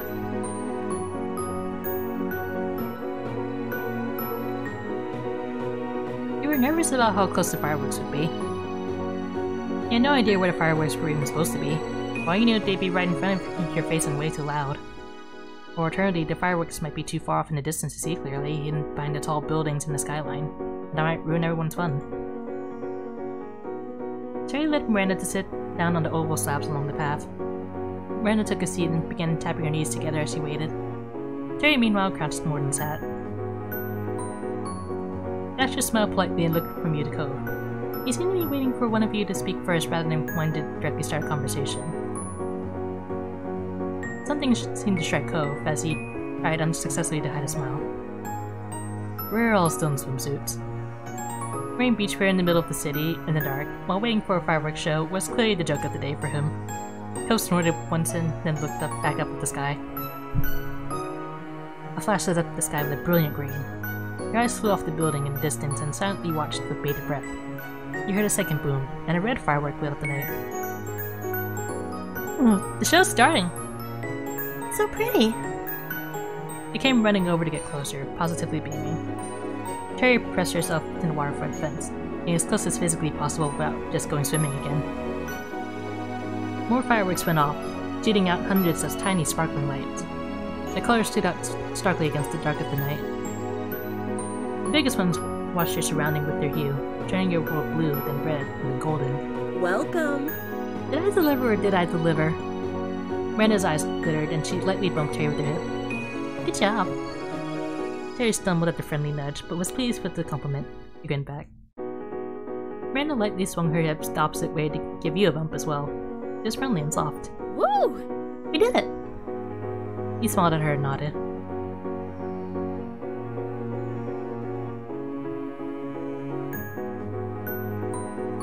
You were uncomfortable with how near it was. You hadn't thought about it with how unexpected this had been, but now that things were exploding, it's becoming a little much. Fireworks were just so loud, so bright. There was barely any breathing room in between them, and all at once they assaulted your senses. Miranda smiled at you reassuringly. An electric blue firework popped in the distance. I hope you're having fun too! Cove looked over at you, wanting to hear your answer to Miranda's question. Another firework exploded, bathing his face in light.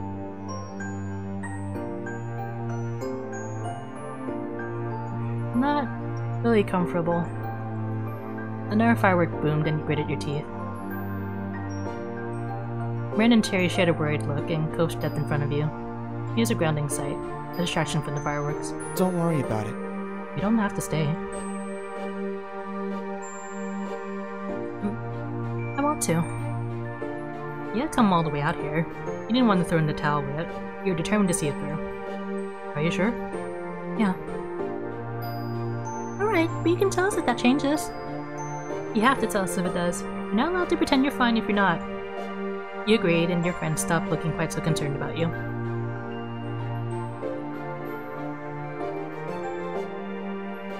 You stood next to the girls.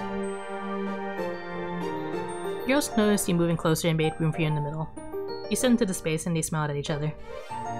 Then the two leaned in, sticking you firmly in between them. Cherry laughed. Grand sandwich! Miranda laughed as well and you smiled. The three of you watched the show all bundled together. The spectacle continued to up the ante by bringing more fireworks out at a time. The colors danced across the sky and reflected over the water. You reached out a hand and watched as it was tinted green while a big boom sounded. Fireworks were a normal summer tradition, but this was admittedly an unconventional approach.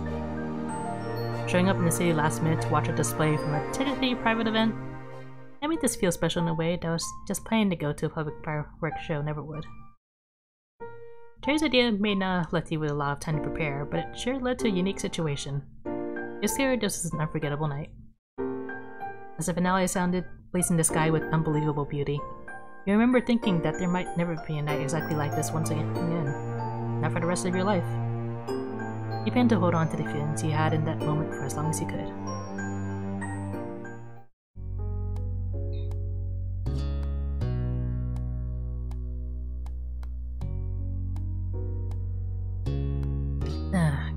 So it's time to wrap up this step with errands. But the moment you woke up, you knew that today was going to be busier than usual. There's a list of errands that needed to be finished before the day was done. First up was visiting one of the biggest farmers markets in the area. It was only open 2 weekends a month during certain parts of the year. It was rare that you and your family were able to attend, so your moms liked to make the most out of every minute of it. And you realized it was not just them feeling that way when you heard a whistle from your left side. Well, this is a swanky show. Specials never seem so highbrow. Seriously, they don't mess around with their products. Isn't that great? Isn't it exciting? Liz crossed her arms. You could tell she was amused. You couldn't have picked a more perfect trip.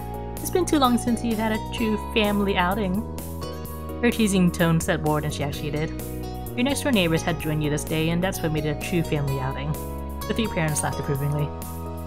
Out of the corner of your eye, you caught Cove looking at you sympathetically. Some things never changed, and some jokes never died. You'd long accepted that.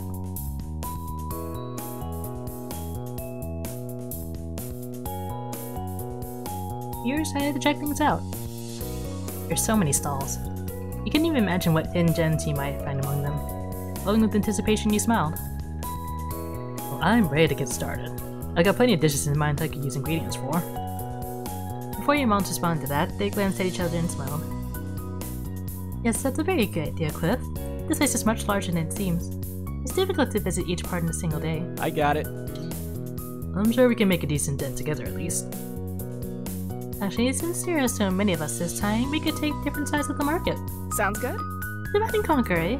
That sounds brilliant. Everyone watched your mom, surprised. No one had considered that an option, but your mom flashed a group of a dazzling smile, continuing with the thought. Now, it's a little unfair that there are 4 last family members and only 2 hold-ins here, so I'll go with you boys to even out the odds. Okay. That's fine with me. Cove scratched the back of his neck awkwardly. He wasn't sure where to look or what to say.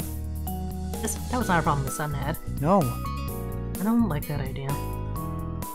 Don't worry, we'll be apart for only a few hours and then we'll have something to talk about at the end of it. After the additional nudging, Cove nodded with a sigh. He realized this wasn't an argument he was going to win. Alright. Alright. I don't get the point, but I also don't mind spending the first part of the trip with Jamie and Ma. Ma clapped their hands together at that. Wonderful. Are teens ready to go?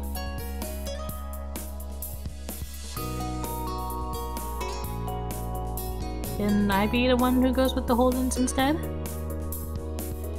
Look from your mom to your ma, hopeful that you at least get to explore the Market Cove.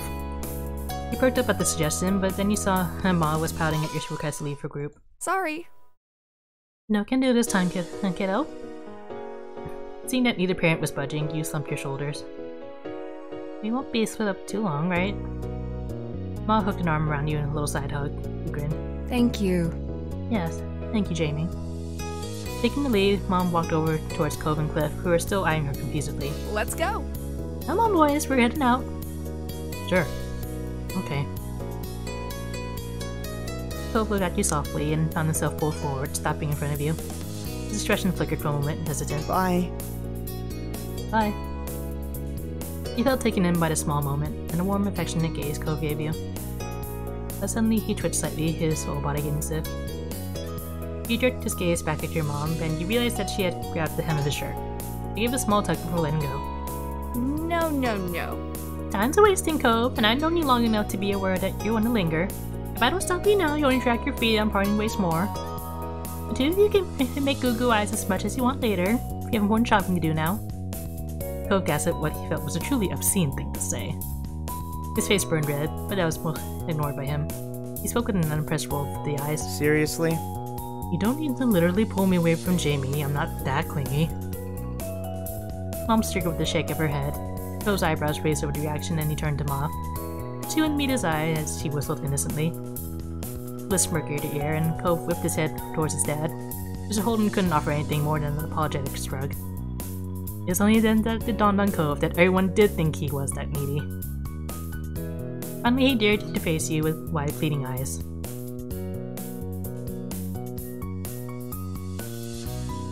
Don't make fun of Cove.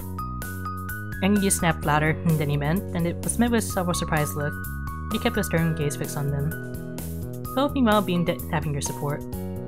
Not thinking, Cove took another step forward, feeling drawn to you. Also, again, Mom grabbed the back of his shirt. She tried suppressing her laughter, but a few chuckles escaped. Actions speak louder than words. Cove's mouth twisted as he struggled to come up with something to say in this defense. He was newly embarrassed all over again. Yeah, well, so what? That mission had Liz, your moms, and his dad bursting into laughter. Cove grimaced and walked several steps from the group before stopping. He clearly wanted to move on, so much that he was physically moving away. He smiled softly at him. Cove nodded ever so slightly, so you knew that he had caught it. He seemed to feel better just a bit. See you later. See you in a few hours. Take care of yourselves. At that, Mom picked a direction and set out into the market with Mr. Holden and Cove following behind her. Grinning, Mom sent them off with a big wave. Liz gave a danger goodbye wave herself.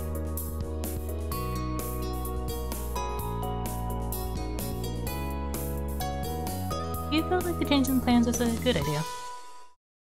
Altogether, there were 6 of you, so you could already imagine how long it would have taken to get through even a fraction of the stalls. Smiling, he looked forward to spending some quality time with Mom and Liz. When they were gone, Ma cheerily turned towards you and Liz. She put her hands on her hips. Do you think there'll be any nice ginger around here? We'll have to find out. You nodded in agreement. You could truly get the trip going. I'll let you both into the busy market. Some time passed browsing. There were only a few stalls you stopped at. You had fun chatting and laughing, pointing out various things to Ma and Liz and vice versa. At one point, Ma stopped suddenly, put a hand on her belly and gave a half-hearted smile. I think I should have used the bathroom before you left home like the 2 of you responsibly did. Just need to be? Yes. Yes, Liz. I'll have to visit the ladies' room now.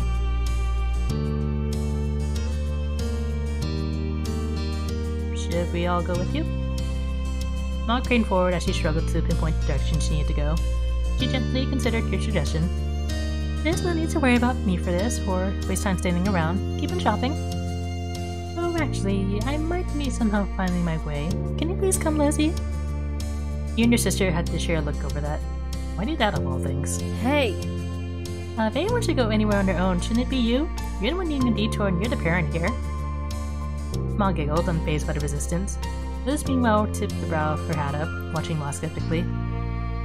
Soon enough, Jamie will have to handle doing this kind of errands on her own. This makes good practice. What? Ma hooked an arm around Liz's and pulled her along. Have fun. Have fun. We'll find each other again later. Excuse me?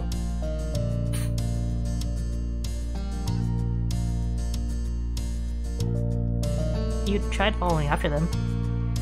As Ma and Liz waded into the crowd, you raced after them, but they were out of sight for the moment. What started as a group batting suddenly became you, entirely on your own.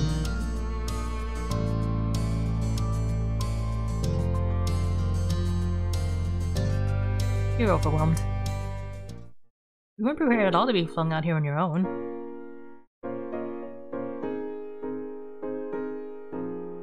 He texted Cove to meet up.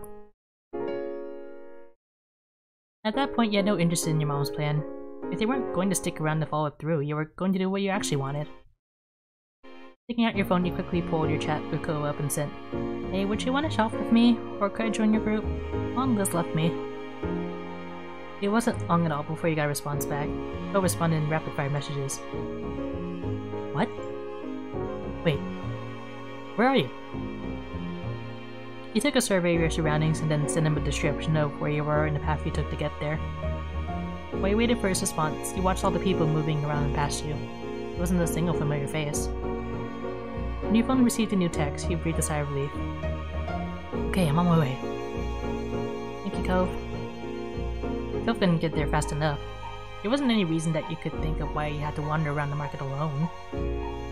You placed your phone back where it belonged and checked around for a nearby stall to kill time at. One pulled your focus. While most stalls were selling various garden-grown foods, this one had an array of homemade fudge. There were even vegan versions of every option.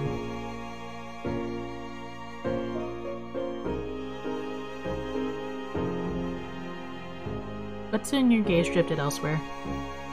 It was fun getting to peek at all the fudge options, but you weren't enticed enough to buy any.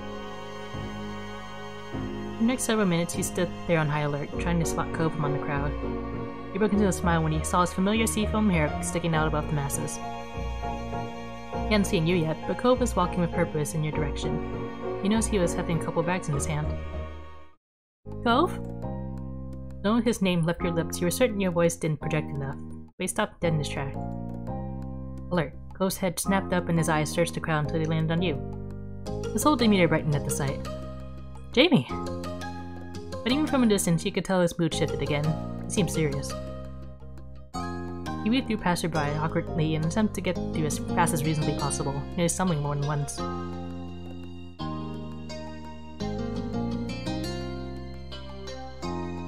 You ran to meet him. He took a full tilt toward Cove as he continued his own approach. Are you okay? He quietly nodded. Is Mom mad you left? No. Yours were the only ones to just leave. Your mom took my dad before you even messaged. You're kidding. I wish. I can't believe this happened to both of us. They planned it. They had to. I don't know why. Are they pranking us? I don't know either. And he meant it. You couldn't fathom what your moms were up to. Cove shook his head, trying to clear his mind. Well... I guess things are just up to us now. Yeah. So, Your gaze wandered off as if one of your parents might simply appear if you just kept checking. And you could tell he was still processing the situation. He scratched the back of his head, looking sheepish. Do you still want to go shopping with me? Happily, you nodded. It felt good knowing you were gonna have company for the rest of the trip. Cove seemed to be thinking the same thing because his body seemed to relax then. It's finally time to take some control back over your day. Don't worry about it. Even if we have to make our own fun, we're gonna have a good trip. Cove smiled at you encouragingly. It made you feel...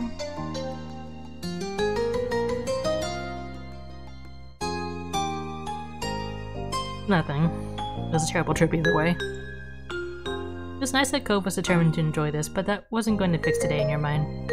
That ship had already sailed, and you were stuck on that ride. So, where to first? I don't mind going back the way I came if it's new to you. It's not hard to miss stuff even if I've gone past it. What have you gotten? Oh, shuffled his bags around and started pulling them open so you could peek inside each one. You recognized the array of things he picked up around the market. I mostly got typical things I can use pretty easily so far, nothing super exciting. Here are a few onions, some lemons, and sweet potatoes, among other things that are wrapped up so you couldn't discern what they were. What Cove bought made sense, but it was far from a complete selection. You glanced around the nearby stalls. Wanna start over there? Cove followed your eye as you pointed at one of the larger stalls. It was filled with several kinds of staple fruits and vegetables. Come on. Yeah, let's go. Once a few people finished paying in booth, you and Cove got yourselves directly in front of the shop. There's so many things to pick from.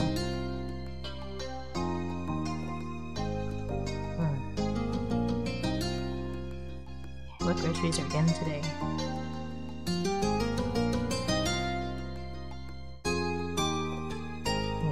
limes.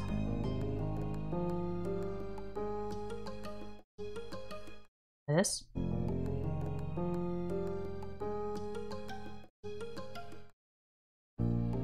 Cucumbers.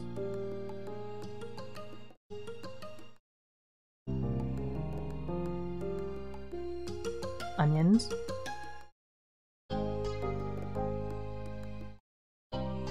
Potatoes.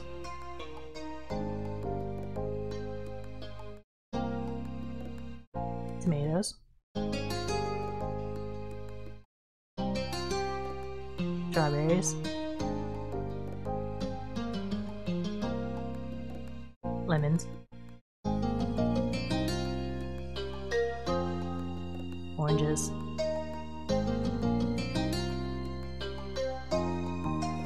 Apples.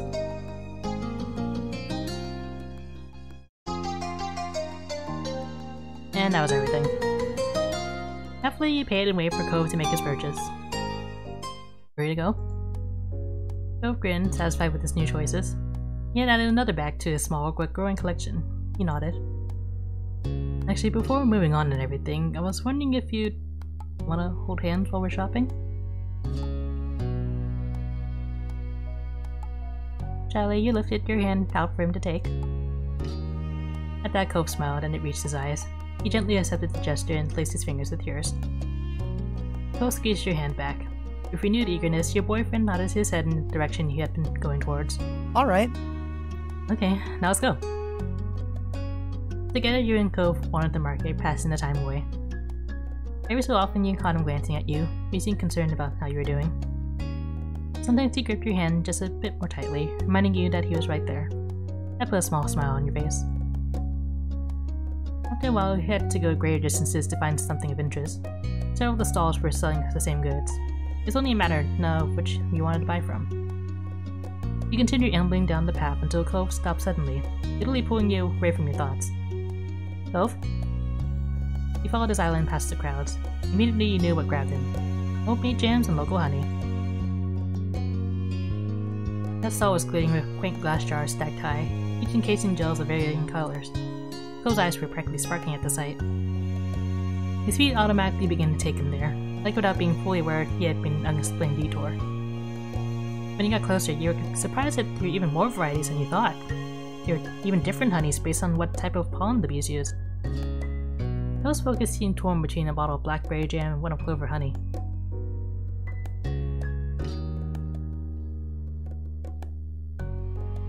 You quietly left him to his dilemma. Between the shiny jars and all the flavors, everything looked impressively made. You can understand why it was a struggle for him. You thought things over for yourself too. Some of it wasn't vegan, but you could pick it up for the rest of your family to use.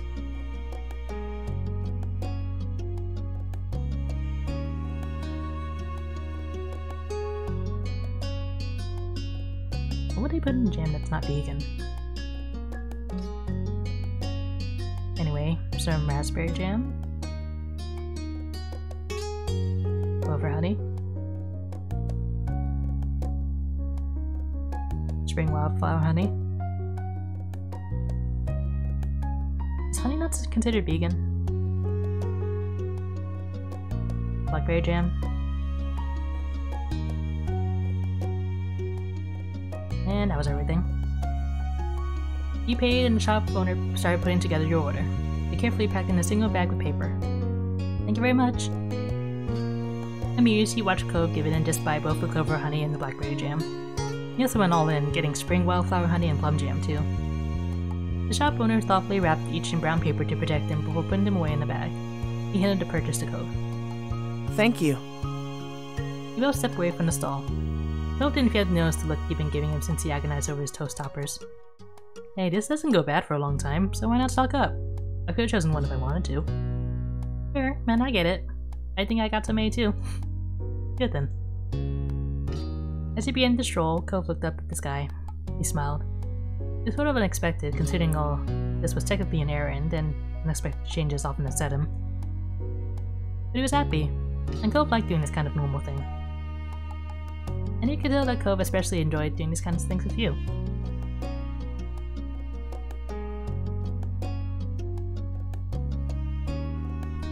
He blushed thinking about how comfortable doing this with Cove felt. It felt normal or mundane. It felt right. I wonder what the others are doing right now. Cove didn't seem to know what to say, and that was understandable.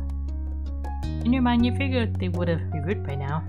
I wonder what Liz had to say about everything, but it wasn't that big of a deal. Later, when you spotted a less crowded area, you took a break from browsing. Cove started rummaging through one of his bags just to check on how his goods were doing. A smile grew on his face as he went down to the next. He chuckled, knowing that Cove wouldn't let anything go to waste. There wasn't a single doubt. He was going to eat it all. You held a hand in front of your face as you squinted upwards. His foot moved quite a bit, but you've been at the market for a good while now. Neither your feet nor your arms were sore right now, and Cove looked to be doing fine too. That was something that could be coming. There was a price to pay for this much shopping, and it wasn't always just in money.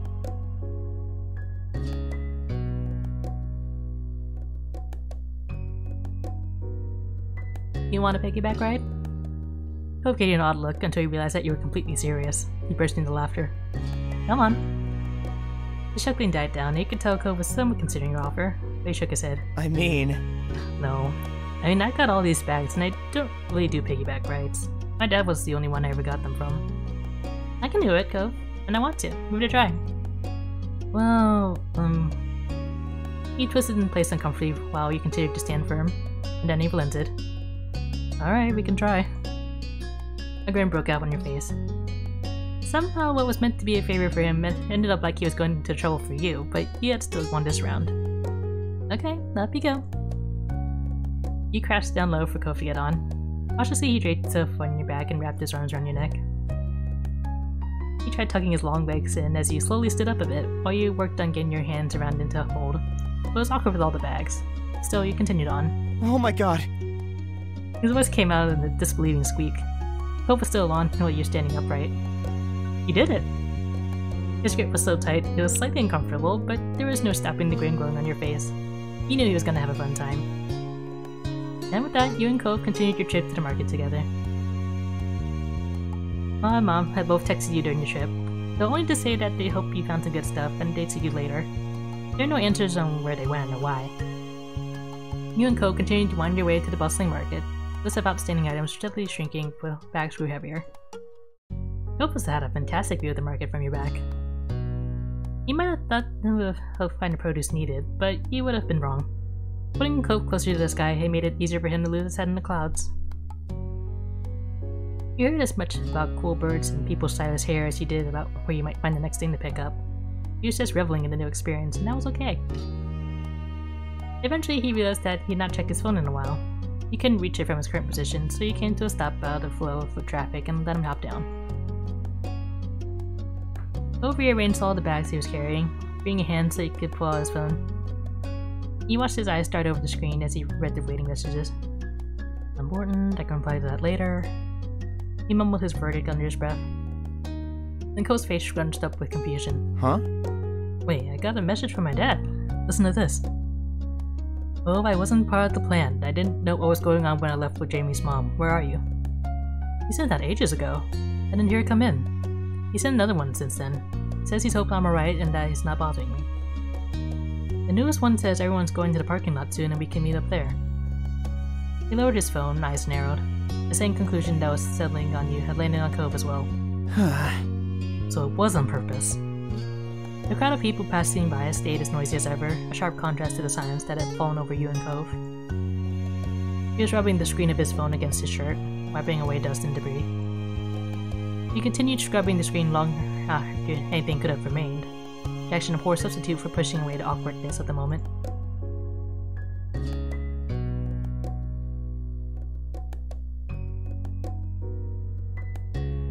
You didn't care about what your mom's done. It hadn't changed what you'd done today, only who'd you done it with. Okay. Are you okay? His voice was gentle. He nodded firmly. That's good. Abandoning us without a warning wasn't really a cool idea. Even if they meant well, which they probably did. He looked you straight in the eyes. Not making a big deal out of this is nice. I'm not exactly thrilled, personally. so if you do want to complain to me, you can. I can't. Well, even if you don't feel bad about it right now, or you don't want to talk to your moms, I just want you to know that you can still at least talk to me about it. That's all. Cove closed his eyes and took a deep breath. His brow creased, then furrowed deeper into a scowl, his arms tightly coiling together. So they did do something stupid, I knew it. His voice had taken an exaggerated quality. What truly distinguished it from Cove's typical speaking tone was the abundance of rage. This is such a chore. Parents are so dumb. Why do you have to go places with family members anyway? I hate them. You got it instantly. It had been years since the boy with the bowl cut had been in town for the summer, but Cove had never forgotten. To this day, he continued to unleash his impersonation whenever the moment felt right. Sometimes he wondered if the act had grown more exaggerated over the years, or if the kid really was that kind of ridiculous. He quietly sighed. He was only trying to cheer you up, but you were in the mood. Cove gave you a lopsided smile, letting the joke rest for now. Come on, you should probably go meet up with the group. Yeah.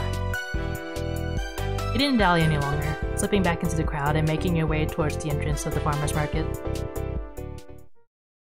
It didn't take long to reach the parking lot. Your parents, Mr. Holden, and Liz were already waiting there, and they waved at you both as you approached. Your own family seemed to be in pretty good moods, in contrast to Mr. Holden. He stared at Cove with open concern as he got closer. Hey bud. Hey Jamie. How you doing? He'd be doing better if he hadn't been abandoned in a farmer's market by our own families. You saw your mom's frowning at his response, Mom glancing from Cove to Mom with blinking eyes. Just because Jamie is shy and tries not to complain doesn't mean you can just leave her out of your plans and expect her to go with it every time. Ma hung her head, ashamed, and Mom had a hand pressed to her cheek. You could tell that they were quickly regretting their scheme. I'm so sorry. Her words were full of emotion. Mom squeezed Ma's arm. We were trying to make the yard more of a trip, less of a chore. Ma nodded. We didn't think of you, Cove and Liz want to be stuck trudging around a market with your parents all day. Especially not in the summer. But you're always very thoughtful and don't like to leave your moms behind, so we did ourselves. It was only going to be for the market, not the other stops, I promise. Still, you're right. We could have just told you and let you make your own call. I really am sorry. Neither of us meant to upset you. I'm really sorry. No gas, no brakes. And we should have known better. Sorry. I'll dish you too, after pulling her urgent potty break stunt, if that helps. I won't have to do my own shopping, as it seems they planned. Sorry. Sorry I didn't check back in with you. I was thinking and just tried to blow it off. You quietly took in your stories of what happened. Over to the side, Cove was talking to his dad. Thanks for telling me something was up, but I feel bad for missing the warning when you sent it. You're welcome. It is no trouble, sport. I know my lesson about making surprise plans. Cove smiled at his dad, Mr. Holden, laughing.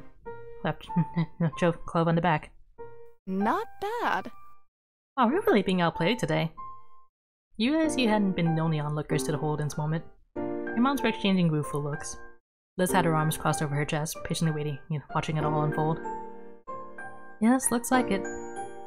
We better find some way to catch up. In that case? Maybe we can do Jamie's chores for the next week. Mom jabbed Ma on the shoulder.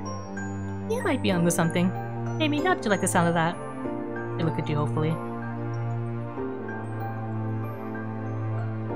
You don't have to do anything. I think we do. Come on. And at the very least, we can make sure everyone stays together for the rest of the stops we're making today. They all nodded at the suggestion. Yes. He won't let you down. We're the best sheepdogs ever, guarding the flock and catching any strays. Funny. You can at least be shepherds. You chuckled, your boot living a spite of the bumpy morning. It was going to be alright. You turned to the entrance for the farmer's market for one final glance, pressing into your memory for this new light. You thought on what you picked up at the market and how you were going to enjoy it later. The things you could only get from local suppliers like this. That's another perk about coming along to the market today. Cove then sidled up next to you, an eager smile on his face. You can tell from his expression that he was up to something. I know this wasn't part of the plan for today, but nothing that happened really was, so... You smiled wryly at him, eyebrows raised. He laughed. Anyway, well, I sort of picked something out with you in mind. He held out a hand to your chest, staring at Cove as he explained further. I mean, Since your mom's decided we should shop separately, I figured I could use the time to get you something, just as a little surprise. He reached out into one of his bags and retrieved one of the wrapped-up objects. He accepted the unexpected present and he looked on excitedly as he tore off the paper. It was a glass bottle of cola soda. You didn't need to taste it to know that it would be nice. Boutique product. It was heavy in your hands, the container and the smart metal cap reaffirming the quality. Even the label, constructed from coarse paper rather than a flimsy sheet of plastic, was distinctive. You were practically bouncing in anticipation as he smiled sweetly at your reaction. It's not a big deal, but I just thought you might like it. He smiled at him. You were touched that Cove wanted to treat you to something nice. Whether you were physically together or not, you were clearly always on his mind and in his heart. Liz clapped her hands together with the air of a teacher calling for attention. Since the other adults aren't acting like grown-ups, the rest of us are going to have to pick up the slack. It's time to get back on schedule and continue with the rest of the errands. Playtime is officially over. Ma laughed while Mr. Holden grinned awkwardly. Mom hung her hand in an exaggerated display of mock defeat. Kids are tough. I can't even call them kids anymore. Liz tut-tutted with an amusement at her mother. Cove shrugged, staying a neutral observer. The smile on his face revealed that he was enjoying the conclusion. He nodded, relieved that everyone was getting along. With that, your trip to the farmer's market was closed. It was time to move on. There are too many of you for one car, so you and Cove have wound up in Mr. Holden's car on the way over. You figured it made sense to do the same for the next leg of the journey. He sat next to Cove in the back. After buckling in, Cove leaned back in his seat, letting himself be cushioned by the headrest. Once he shifted a little, he appeared to have found the perfect king of maximum comfort. He gazed out the window, looking suitably content with the world. You followed suit, hunkering down in your seat and looking out the window as the car pulled away from the lot. You know Cove well enough to spot the signs of when he was physically present but mentally elsewhere. The way he would fall quiet, staring without seeing, the long blinks. All but choosing right now, he looked at nothing in particular. Close your eyes as he pulled up to resolve to speak. Why is you so lost in thought? Well, I was just thinking about how nice you are. How nice I am? Yeah. His face grew redder as his hand clenched around the top of his knees. He stared at him, hoping for an explanation, but Cove simply ducked his head. When he next spoke, his voice was barely more than a whisper. I'm lucky I get to be with you.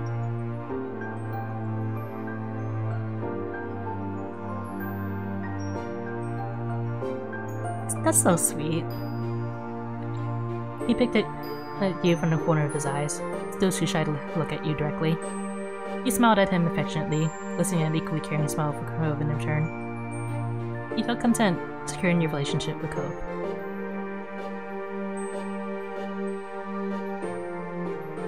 You wanted to save the drink for later. It was clearly special. You intended to make sure you gave it your attention it deserved. You spent the rest of the day completing the remaining errands all together as a group. You had enjoyed your brief independence. It might not have come about under ideal circumstances, but it provided you with an opportunity to spend time making your own choices. You felt that you'd risen to the challenge.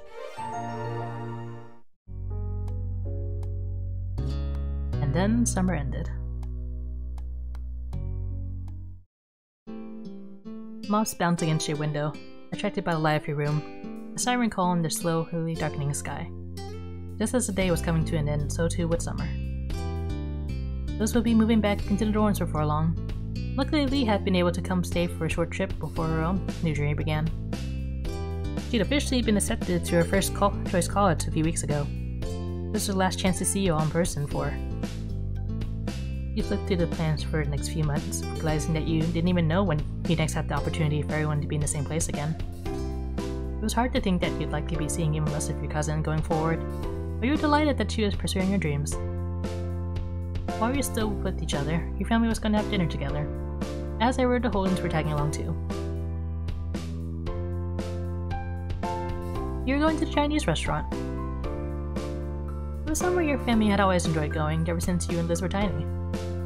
That long-standing connection made it a fitting location for a final meal out before Liz and Lee set off again. Technically, you were getting ready to go out, though your mind was only half on the task. It was a pleasantly warm evening, the kind that epitomized the vacation feeling, and you were in no mood to spoil it by rushing around. It was strange to think that summer was coming to an end, yet you wouldn't be returning to school. The pattern had been in place for so as long as you remember, and had come to feel like a natural rhythm, as inescapable as the coming of the tide. It was the first time that you were going to be able to set your own tune. Whatever came next was entirely up to you.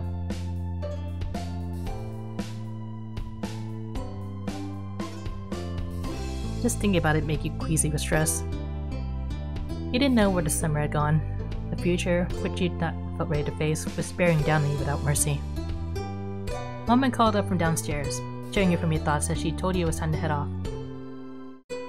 You hurried downstairs, hoping that the evening would be sufficient to distract you from your anxieties. Everyone piled into the car. While it was marketed as being suitable to hold 5 people, in practice it made for a very tight fit. Your mom sitting in the front were fine. You, Liz, and Lee were squished into the back, Lee in the middle, wedged between you and your sister. But Mom was an excellent timekeeper. Thanks to her efforts, you pulled up near the restaurant on time.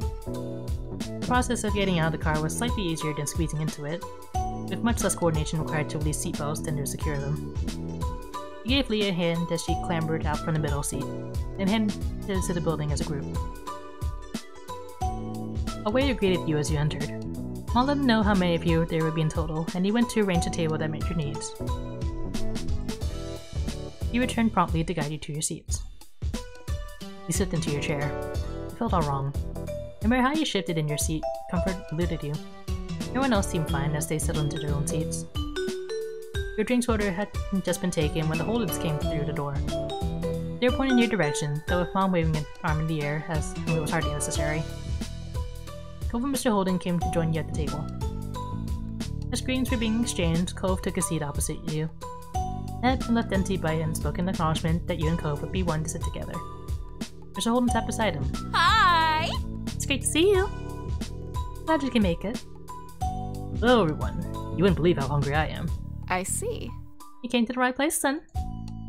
There was some laughter, though Liz groaned playfully, shaking her head at Mom's sense of humor.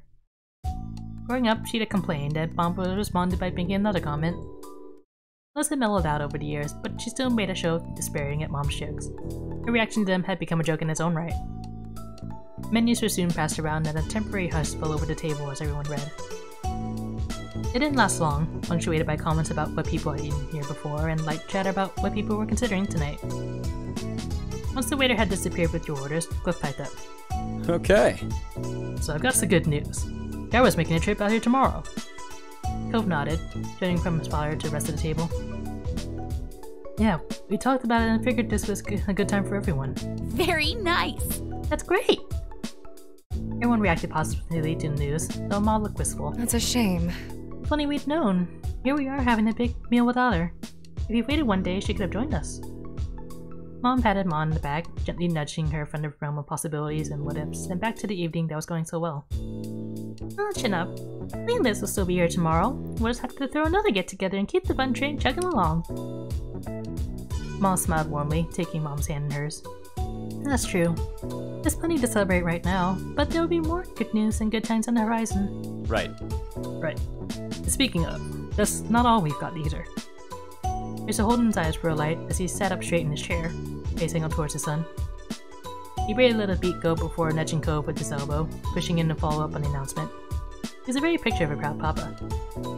Cove shied from the limelight, ducking his head down and staring at his lap as he spoke. Well, it's just, I switched over to working full-time instead of only part-time.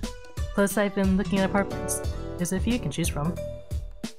He flicked his gaze up at everyone around the table, a smile creeping over his face.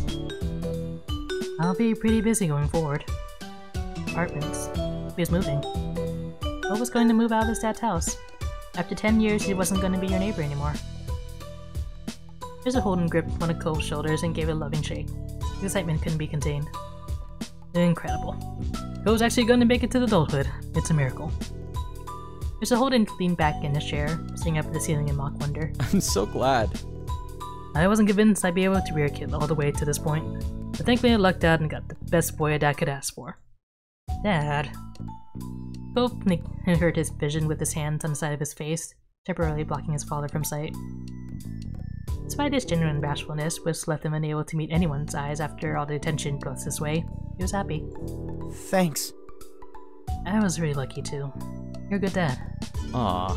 Come here. Here's a holding through an arm around Cove's neck, pulling him into as close of a hug as the scene allowed. He rubbed the cheek on the top of his son's head while Cove chuckled, accepting the affection with good humor. He looked around at the faces of the company here. He'd been on this journey with everyone here for years, seen them falter and grow, and he had watched you go through the same. Now you were striking out on a new path. Cove was leaving his family home. Liz was heading back to college, while Lee was starting at hers. You're all heading in different directions, to different destinations. Some near and some far. But it wouldn't be long until you're all going your own way.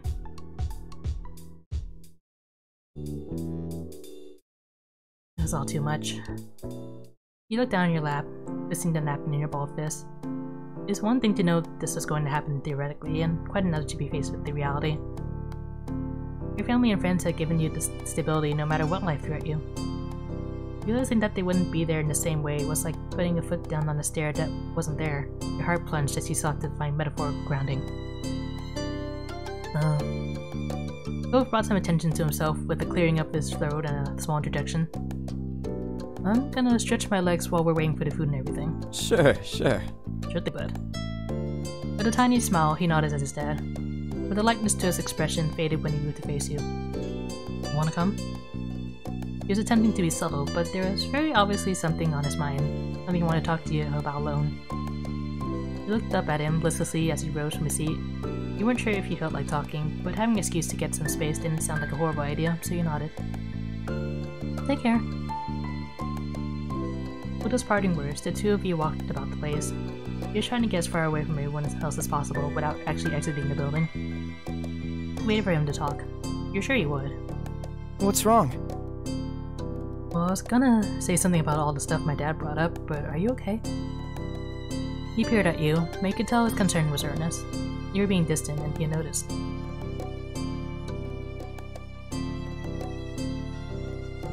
Do I look okay? That's... Are you worried about things ending? He continued to look deeply into your eyes.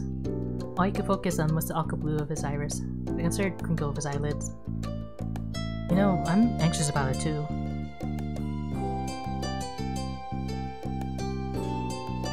Yes, of course. Why wouldn't I worry about it? I don't like that you won't be there anymore, at least not like before. Won't be able to just walk across the street and find you, or run to the beach without you whenever it's nice out. You won't be there to sneak up to my window at night to see me. Cove's expression dropped. There was something horrified in his eyes and sorrow in his frown. Even when I'm not across the street anymore, you can always call or text. I don't care how late it is. We'll talk every day. I'll make sure we do. He clenched his hand around his wrist tightly. I don't want to lose what we have, Jamie. His voice was quiet, barely a whisper. He paused to take you in, and then his voice came out louder but meek. This really matters to me. A lot. More than anything else. There was steel in his eyes, a rare firmness that you didn't see from Cove often. You continued to feel upset. Your feelings had been dragged out, and you had no choice of calming down now. You couldn't help but feel you losing him. Cove was leaving you. I'm so sorry. I didn't want to make you feel bad by bringing this up, just... I don't know what I wanted. But I felt I had to say something about this. If not now, then when? Out of the corner of your eye, you noticed a nearby table of people were staring. Cove's outburst had attracted attention. The eyes on you just made things worse. You felt overwhelmed, smothered by everything going on. You couldn't handle this. I need some air. Alone. Cove seemed pained, but he didn't protest when you brushed past him and left the restaurant. There was nowhere else to go but out. You stepped onto the sidewalk. A couple cars drove by the main street and the breeze hit your face. You took a few deep breaths now that the conversation was no longer suffocating you. You weren't quite sure what to do next. Gaining space had been the only plan. You patted your sides on reflex and pulled out the spare key for your mom's car. Walking fast, you went down the sidewalk to the part of the street where your parents are parked. You remember going past a particular building on the way into the restaurant and managed to backtrack your way to the car without incident. You unlocked the car and, with a shaky push of the button, the headlights flashed. You pulled open one of the back doors and tucked yourself inside. You shut the door and the car beeped and you locked it again. While putting the key away, you switched it out for your phone. You could send messages from your family. Were you okay? Was something happening? Another text came in from your sister at the moment. You didn't respond to any of it and held down the power button. You looked back at your phone and stared at the black, blank screen. You could see part of your face reflecting back at you. Then you dropped your phone on the seat.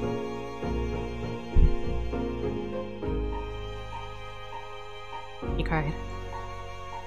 Your eyes burned and you blinked slowly. You felt warm tears drip down your cheeks. Your breath hitched. Suddenly, or maybe not so suddenly as this had been building for a while, you started to cry. Then you tried to distract yourself. You repositioned yourself so that you lounged across the back seat.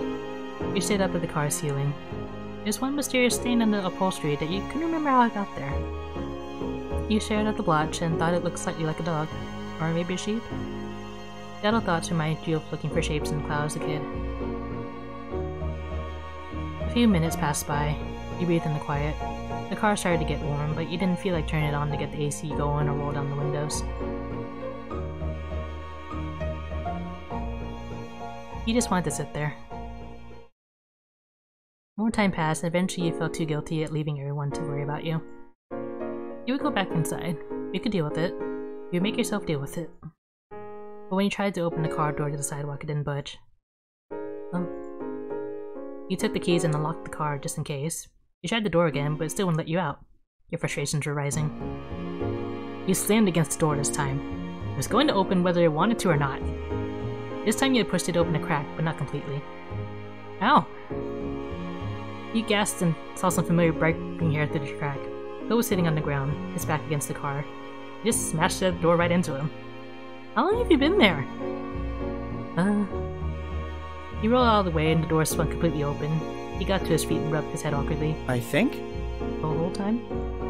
You blinked at him. I wanted to know where you went after you ran off. I was worried. But then I found you here and didn't want to bother you, so I waited. Sorry, I didn't notice you were trying to get out. Can we talk? You were taken aback. You swallowed your hesitations and nodded. Alright. Cove walked around to the other side of the car, opposite of you. He put his hand on the door, hand on pulled. He sat down and then quietly closed the door behind him. For a moment, he faced straight ahead. His hands flinched when he got halfway through putting on his seatbelt before he realized that he wasn't actually going anywhere. He dropped his arms and the seatbelt slithered back up into the side of the car. Neither of you seemed to know what to say now. Eventually, Cove turned to face you. He seemed serious. Everyone cared when you left the restaurant. They all wanted to be here, but I promised I'd look out for you. He gripped the side of his cushion and regarded his lap. Like Liz, she told me I better not be making things worse or I'd never be considered a trusted adult for the rest of my life. But yeah, everyone's here for you, even if it's just me in the car. Cove stared deep into your eyes. You noticed he had some redness around his. You can do it. We can do it, Jamie. Make a good life for ourselves. No matter how hard it seems. We can do it. You knew that he was doing his best to project confidence. He wasn't sure about himself, but he was trying for your sake.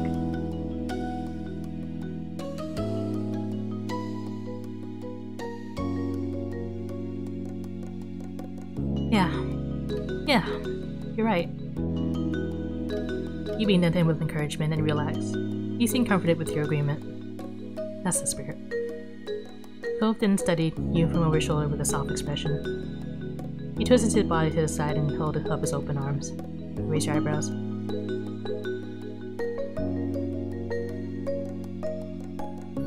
He didn't feel like a hug. You shook your head no. Cove smiled and put his arms back at his sides. High five then?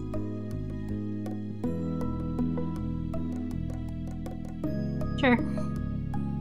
You grinned back at him and high-fived him. You felt a certain sense of camaraderie. There's some comfort in being two people in the same situation, united on a common problem. The future was scary for both of you, no matter how the brave front you put on. Hey! Jamie. His voice was calming, and his eyes were full of fondness for you. His mouth quirked into a crooked smile. I have a great plan. We can just stop thinking about the future and all that. He had no idea what he meant. He didn't acknowledge your confusion and continued. I'll still get that little apartment and you can move in too. I'll stay as close to here as possible and I'll get a new job on the shopping street. I'll sell pretzels. You can probably find a job there too. You can also sell pretzels. We'll be business partners. And then, we'll do that forever. We never have to worry about what to do or where to go or letting our lives change ever again. So? What do you think?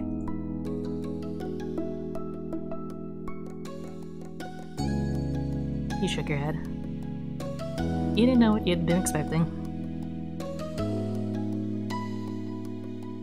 Oh, the plan sucks. Go give you a bent smile and looked theatrically confused. Huh? I wonder why you aren't on board.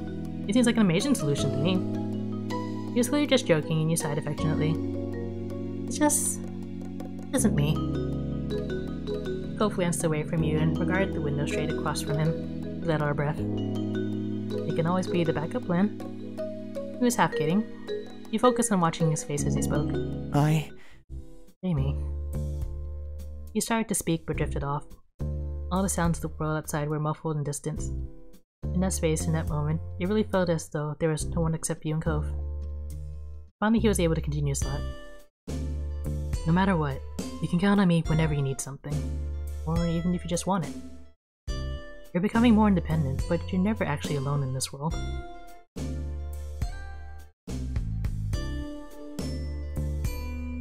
Kissed him. You reached over and put your hand on his cheek. You stroked his face softly before you leaned in. With your kiss, you tried to pass along all the adoration he made you feel. Phil responded easily and kissed you back with a smile. You parted and kissed a few times, wanting to stay close. You considered the thought of living with Cove, in his tiny apartment in the pretzel plan, or just in general.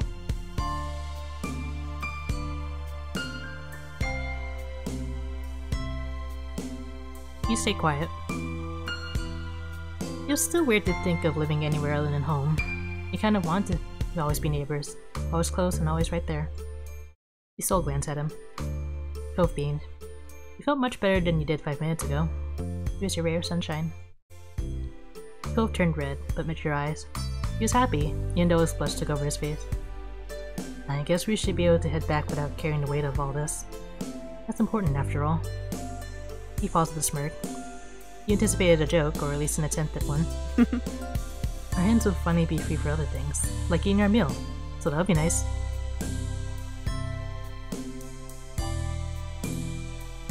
He silently nodded. Thanks for looking up. He smiled, pleased at how everything turned out. With that, he happily stepped into the world again. He made sure to grab your phone and the key on the way out. Cove's stomach rumbled after you locked your mom's car back up. Looks like we're heading back just in time. Yeah. It was a short walk back to the restaurant. You felt like you blinked and then suddenly you were retaking your place at the table. You felt nervous. You didn't want to explain what happened yet. Liz took in your appearance with a grateful expression. To your surprise, she seemed alright with letting your disappearing act go. Thank goodness you're back, Jamie. You have to back me up here. A hair elastic is called a hair elastic. It's a hair tie. Even just coming into the argument, you could tell they were just joking around. Neither Liz nor Lee was taking this semantic discussion seriously.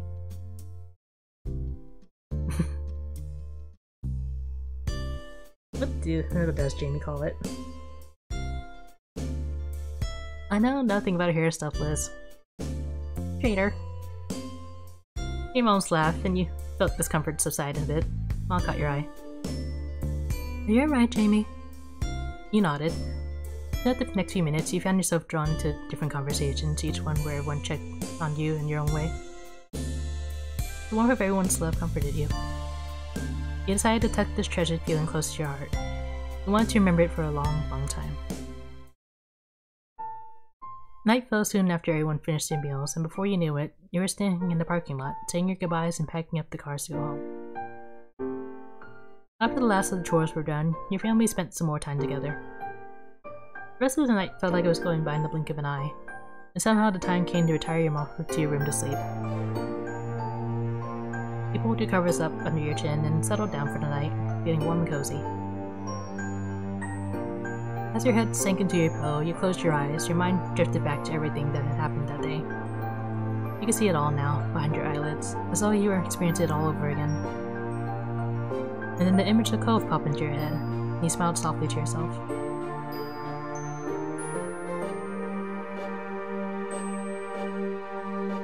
You were feeling tired, so you snuggled deeper into your bed.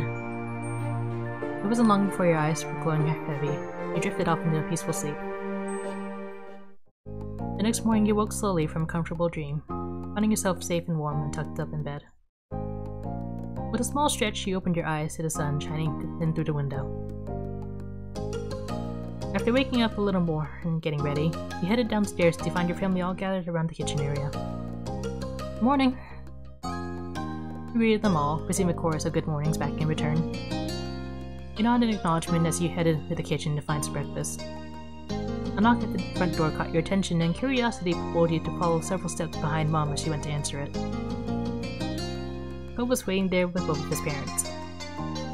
Morning. Hello. Hi there. Surprised at the sight, Mom paused a moment, and then she pulled Kyra into a big hug. Meanwhile, you approached the doorway and flashed a small smile at Cove. Kyra, it's been too long. I know, time's been flying. Kyra's gaze slid over to you. She waved. Hey, yeah. Hi there, Jamie. Biting your bottom lip, she nodded slightly. Hello.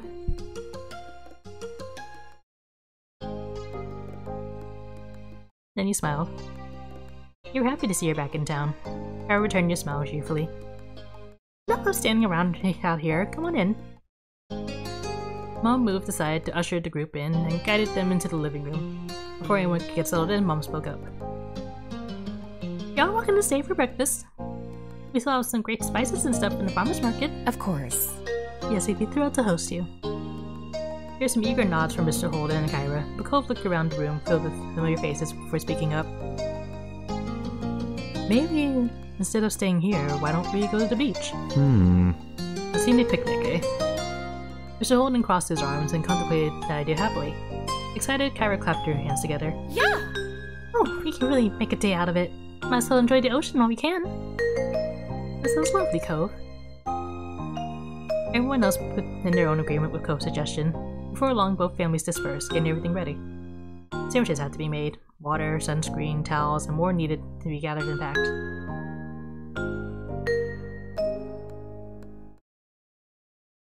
You were happy with what was being brought. An hour later, both your family and Coves were walking down the old path to the beach.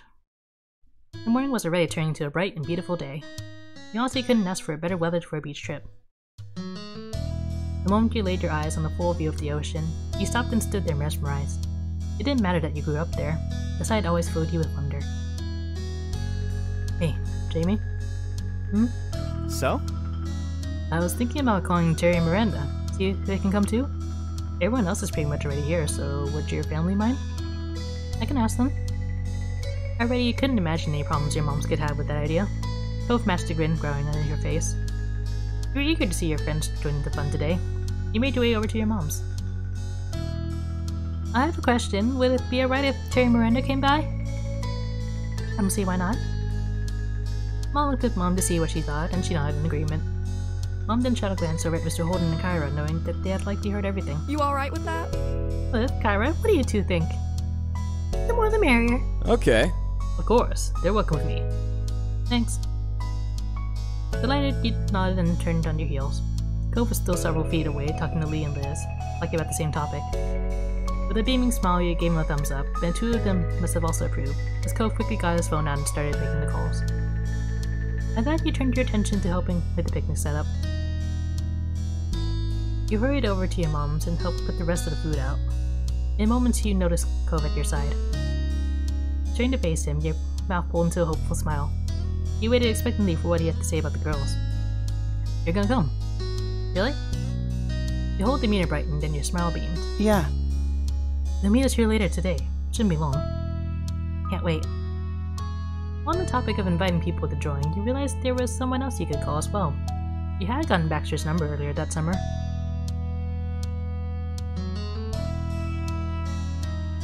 He messaged him to come down to the beach. Hold on, my window's freezing up.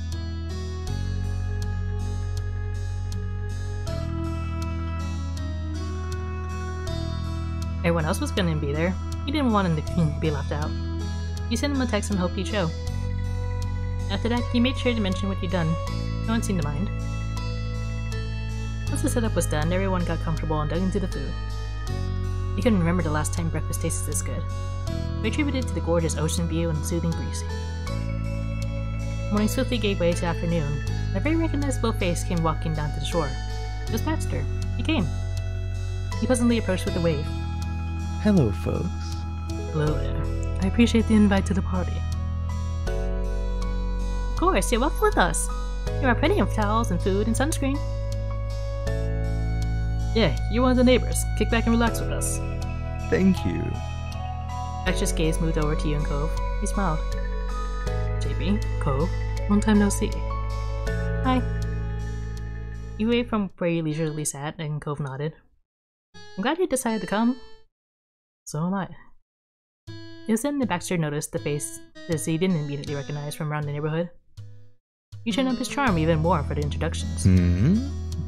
Excuse me, I'm Baxter Ward. I'm sorry we haven't met before. Oh, we're not typically from around this area, just visiting. I'm Cove's mom. A few giggles escaped Lee as she watched Baxter carefully. When his attention turned to her now, she held up a hand. Hi. I'm Lee, Jamie and Liz's cousin. Baxter shook and then took a step back. Lee's smile grew. I'll remember that. It's very nice to meet you both. After that, Baxter spent some time getting better acquainted with everyone, and Terry and Miranda arrived excitedly. The conversation shifted to what you all do next. In that case, We could do a few rounds of volleyball. There's plenty of us now. is that all right? Could I play? Of course. Miranda brightened, delighted with this plan. Ma looked around to see if there were any other takers. I don't feel like playing. I'd have to change, but it'd be fun to watch. I could be the ref. Might as well miss a thing. Volleyball's a good idea, but there should probably be something happening for those who aren't a fan. Ooh, I have some crafting supplies we could use to make jewelry. We could even use stuff we found around the beach to accentuate them. Really? Really? I want to make a necklace. That'd be great. I'm interested in trying my hand at that too. Absolutely. Impromptu crafting is my kind of party. I'd like to join too, please.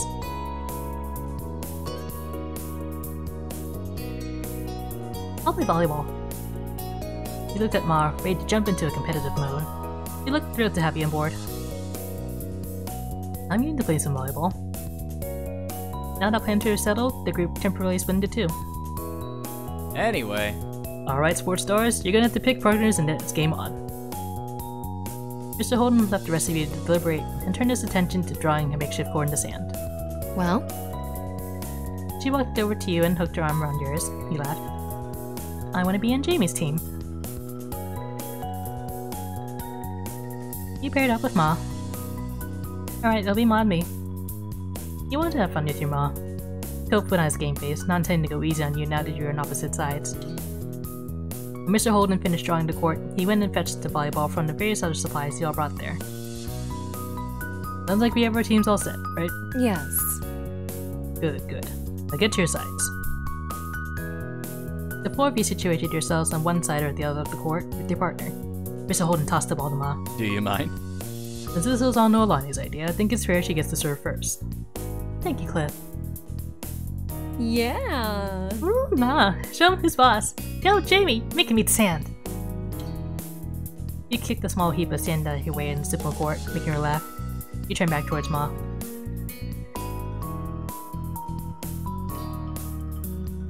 You're going down. For emphasis, you even pointed at the others. Miranda teasingly stuck her tongue out at you. With that, Ma got into position and delivered a practice first serve. The game began. In the battle over the volleyball, both teams scored points. It wasn't a set amount to reach the end thing, so it went back and forth for as long as everyone wanted to play. And the game went on for quite a while as everyone got into it, especially with the cheers and added commentary. Liz and Mr. Holden made the whole game better with their human wit. From a distance, the jewelry-making group would also cheer when they heard shouts coming out of the court. On top of that, they would hold up each newly baked piece in the air, and the players would take a breather to applaud the creation. It wasn't until all of you were exhausted from the running, spiking, and diving that a truce was called. You enjoyed every moment of it. The afternoon continued to drift by, but the fun was still going strong. Occasionally, someone would head back to the houses to use the bathroom, rest away from the sun a while, or to retrieve something that they needed, but they always came back. The beach was never empty, and there was always a new conversation to take part in or another game to join. At one point, Mr. Holden even broke out his pack of cards, drew out the whole group into a few rounds of good old goldfish. There was only one thing that could bring this beach day to an end, and that was for the day itself to end. Before anyone realized it, the sun began to set over the sea. As that happened, you were taking a break, sitting on a towel with your legs stretched out past it and your feet buried in the warm sand. Shortly, you looked up to see your moms approaching. They stopped in front of you and smiled. Hey there, kiddo. How are you? Good. They both sat down, squishing you between them. Mom leaned her head against yours, and Mom started rubbing your back soothingly. Nothing more was said at first, but Ma sighed contentedly. Mom looked at you wistfully. We're both really proud of you, Jamie. True. You grew up to be more than we could ever have hoped. It's only thanks to you two. Ma wrapped an arm around your middle and squeezed you tightly in a side hug. Mom continued to let you scratching your back. Thank you. That means a lot, but I still think you're selling yourself short. You've always been a lovely person, and I'm so thrilled to know you. Your voice faltered, and you honestly couldn't imagine your life any other way. Ma lightly brushed some of your hair back and left a small kiss there. I'm so happy I got to have both of you as my moms. After that, all three of you were sitting there, getting all sentimental. I don't know how we got so lucky with you and Liz. Ma reached out in front of you from Mom's hand. She gave it to her and Ma squeezed it. Of course. Amy has a point. You must have done something right. You stayed there quietly and contentedly, watching the sunset with your parents for a while. Until Mr. Holden called out to you. He was still walking in your direction. We were talking and didn't think we were going to take a walk down the shore. Maybe you want to come? Automatically, you looked to your moms for what they were thinking. Mom glanced from you to Ma and smiled.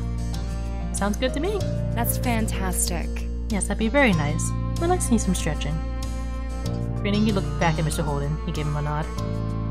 Mr. Holden threw out a thumbs up and began heading back to the way he came in a light jog. Hey, don't leave us in the dust! Cliff kept going forward, but flipped around, walking backwards across the sand so he could face you again. No worries. Don't worry, we won't leave without you. Alright, we'll catch up. Ready to go? Both of your moms held out a hand to you. Chuckling, you gave them each one, and you all strolled back to the rest of the group. When Liz was in reach, Ma used her free hand to pull her in too. Liz shook her head, but her mouth quirked into a smirk and she didn't resist. Together as a family, you followed behind the others hand in hand. Your feet squished into the wet sand as the waves rolled over them. You didn't have a single care in the world as more and more stars began to dot the sky. Once the sun had long been out of sight, it was finally time to pack up. The closing of the day and the ever-approaching end of summer seemed to intertwine. It caused a quiet, reflective mood to blanket over the group. On the beach, Terry and Miranda took turns compressing Cove into a hug, before moving on to do the same to you. You chuckled, still overjoyed that you got to see them today.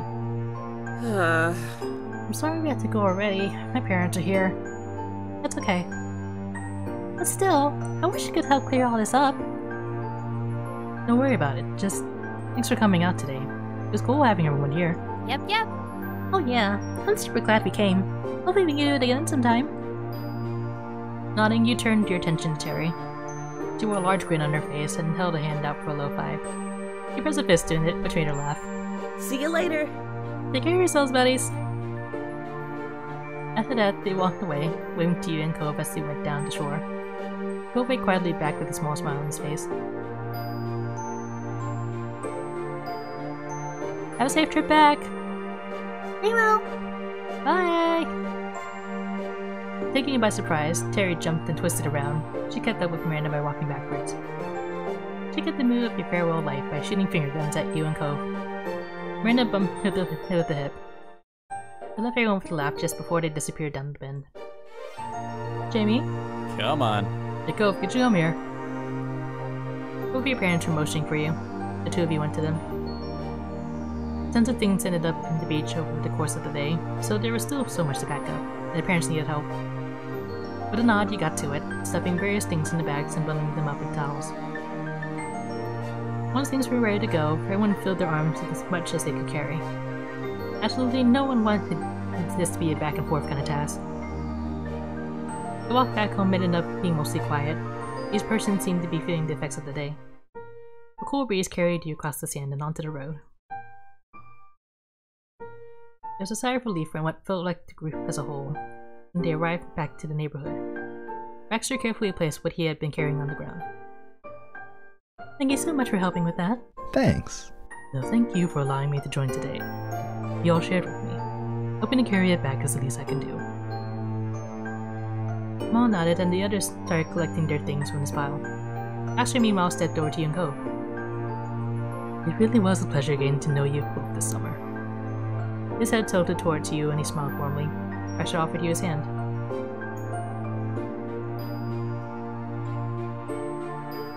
You patted his shoulder. Lifting a few things, you're able to briefly rerun your hands enough to pat his shoulder a couple of times. Baxter chuckled and amused you did that.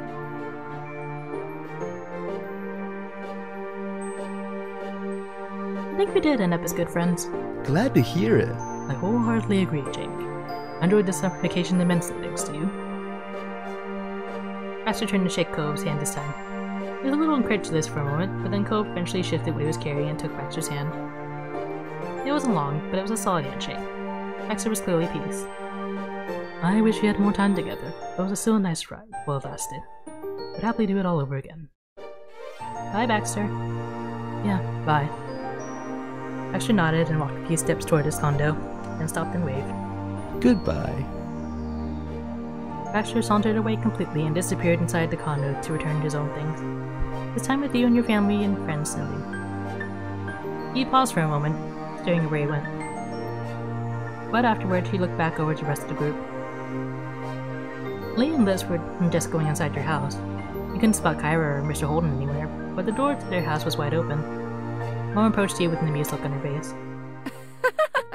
Seems like you're holding up some Holden things. Surprised, he glanced down to take a quick inventory of what you were holding. Mom was right. Some of it belonged to the neighbors. Would you mind dropping it off now? Fatigue was starting to sink in, and you looked again at everything you were carrying, but you nodded. I can do it. Thank you. Cove took a few steps toward his house and stopped waiting for you. Good night. Good night, Cove. I'll see you inside, Jamie. Night. You caught up to Cove, and together you went over to his house. Walking in the front door, you saw Kyra and Mr. Holden busily unpacking already.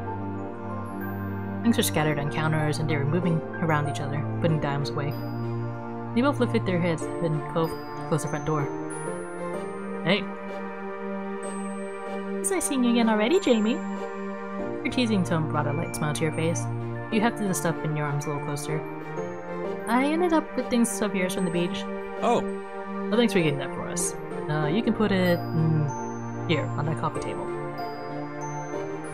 Mr. Holden pointed at the surface he was referring to, and you immediately left what didn't belong to your family there. Cove put his own things down on the floor, just at his feet, waiting through everything strewn about to reach his parents. Putting your family stuff on the ground for a moment, you dusted your hands off and straightened up. You needed a second of rest and a minute to resituate it all.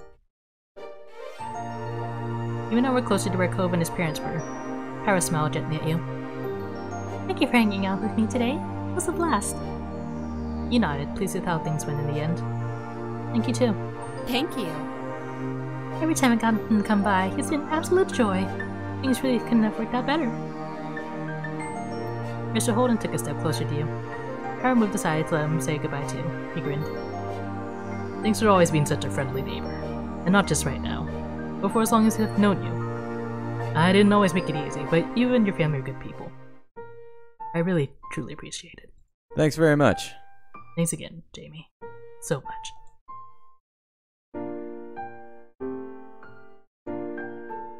You're good people too. He smiled softly. Mr. Holden looked away for a moment and sniffled. When he met your gaze once more, his mouth pulled in a wide, happy grin. It means a lot to me. Mr. Holden was staring at you, but his gaze seemed far away. And he was looking back to who you used to be, the 8-year-old he had asked to be his son's new friend. See you. Bye, Jamie. He smiled softly. Then Cove took a step forward. Then he gestured to his pile of things he had carried into the house. Don't worry about it. Don't worry about all that. I'll put this stuff away in a few minutes. Right, I need to go do the same with my family. I figured. Cole walked you to the door and held it open.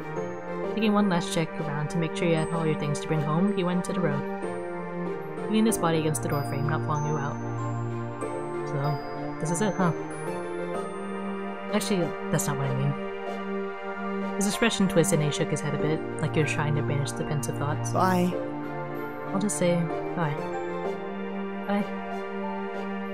The word came out in a whisper, and your lips pulled into a bittersweet smile. Everything felt too final for your liking. One of his hands grabbed onto the door handle and firmly held it. He was stopping himself from coming along with you. As you walked over to your own front door, you stopped. Turning around, you spotted Cove right where you left him. You laughed quietly to yourself.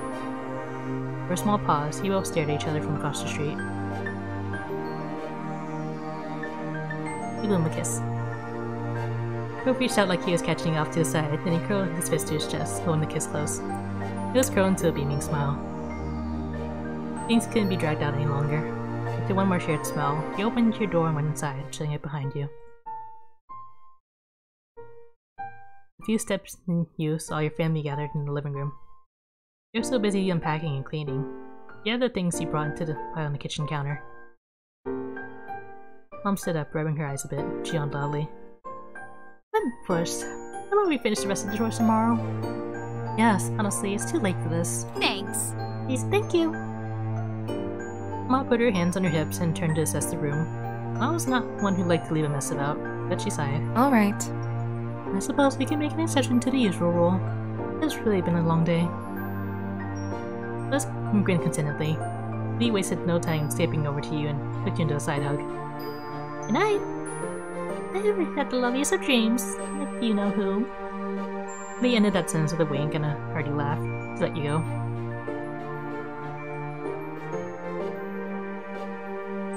He laughed. Her tone was pretty much exactly what you're expecting out of her, and for several moments you couldn't stop laughing. Lee giggled, happy that you're also enjoying her teasing. She playfully nudged you with her elbow. The grin on her face widened. Don't worry, your private thoughts are safe with me. Here's to us, Jamie. Tonight, tomorrow, and forever. Yeah, family forever. Lee leaned in close to whisper in your ear. You didn't fail to catch the teasing look on her face. Aww. Exactly. There's no escape. Like I'll laugh out at you. You lightly pushed her shoulder. Lee stretched her arms high over her head. She yawned loudly and looked at you with tired eyes. I think that's my cue to head to bed. Bye. I think so too. Have fun sharing the room with Liz. He laughed at that and Lee shuffled off towards the guest bedroom. Before you had a chance to do anything else, you could feel the top of your head being tapped. You spun around to see Liz smirking. Good night. I'm heading to bed too. It's been a long day and I have a lot to prepare for tomorrow. Exhaling, you automatically started fixing the back of your hair. When Liz didn't immediately walk away, you smiled softly at her. Everything okay?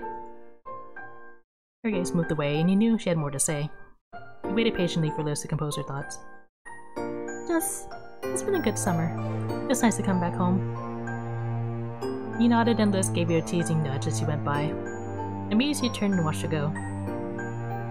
Love you, baby sister. You gave her a hug goodnight. You wrapped your arms around her back to hug her from behind. You laughed and patted your hands. Eventually you let go of Liz from your grasp. When Liz was out of sight, Mom started up the next conversation over her shoulder. Aren't you heading up to bed too?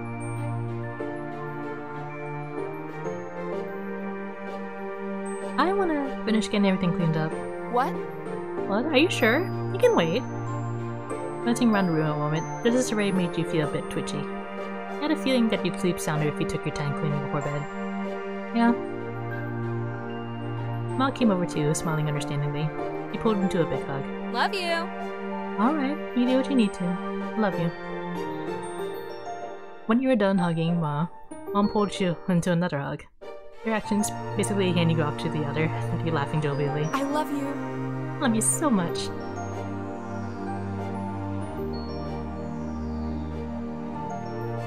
He didn't say anything.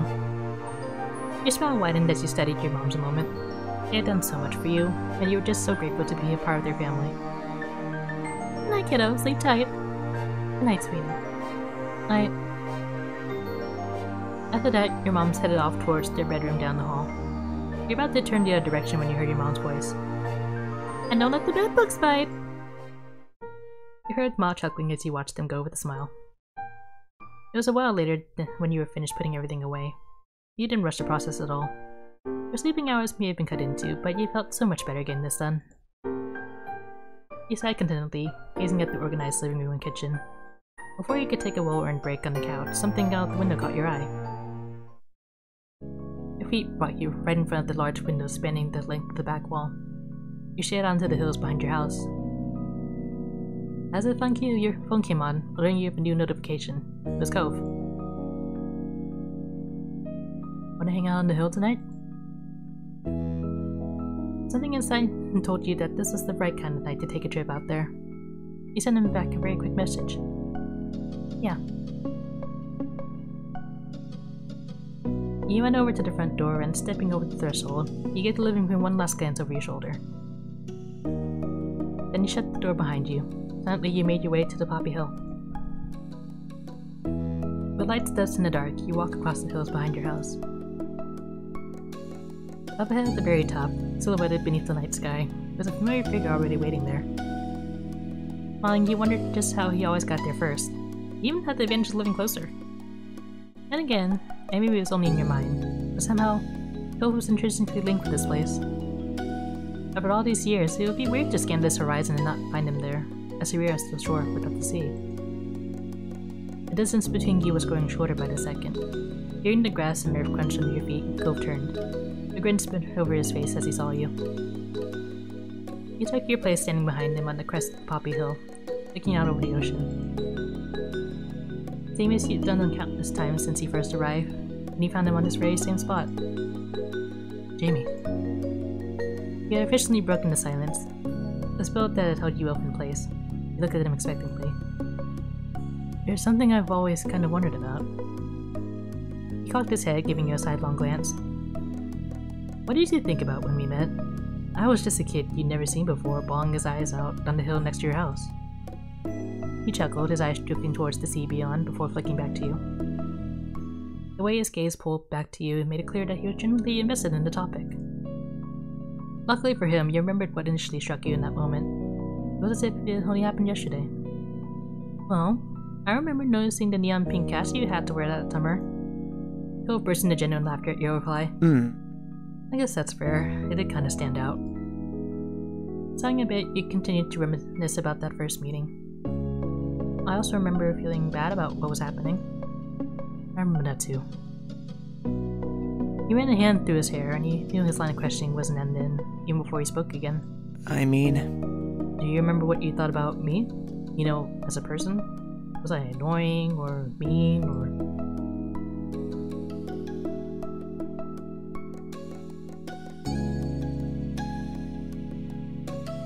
I didn't know what the feelings were at the time, but I thought you were cute right away. Cove brought a hand to his mouth, half hiding his self-conscious smile. His wavy eyebrows were raised in open amazement. Well... Thank you for feeling that way. He shrunk his eyes closed, regretting his phrasing. That sounded weird, I'm sorry. But yeah, I'm glad. Cove's hand drifted to the scar on his arm, his fingers unconsciously gliding over the mark. It was much less noticeable than it had been when the neon pink cast had first come off, looking gradually over the years as his body healed, and dwarfed in comparison to his growing body. Still, his fingers came back to it without thinking. He gave a half smile, not meeting your eyes. I feel bad now. The thoughts I had were... Well, considering what you were thinking, I'd come across a lot worse as a kid. You didn't like me? No. No, it definitely wasn't that. Cove lifted his head up, finally committing to meet your eyes fully once more. I remember you that day. I remember it really well. I don't think I'd ever be able to forget. I can picture the way you looked back when I first saw you standing at night there. I still know the expression on your face when you chose to sit with me in the grass. He chuckled self-derisively, redirecting his own monologue. You scared me at first. I figured I'd be alone up there until I had to face my dad again. And then suddenly another kid appeared out of nowhere. It was startling, but I got over that fast. You were a strange person in a strange place, but in that moment, you were exactly what I needed. Somebody I could talk to freely about what was happening and how it made me feel. And you listened to me. You stayed with me. He sighed, then bit his lip as he gave a small smile. I was a little bit spoiled growing up.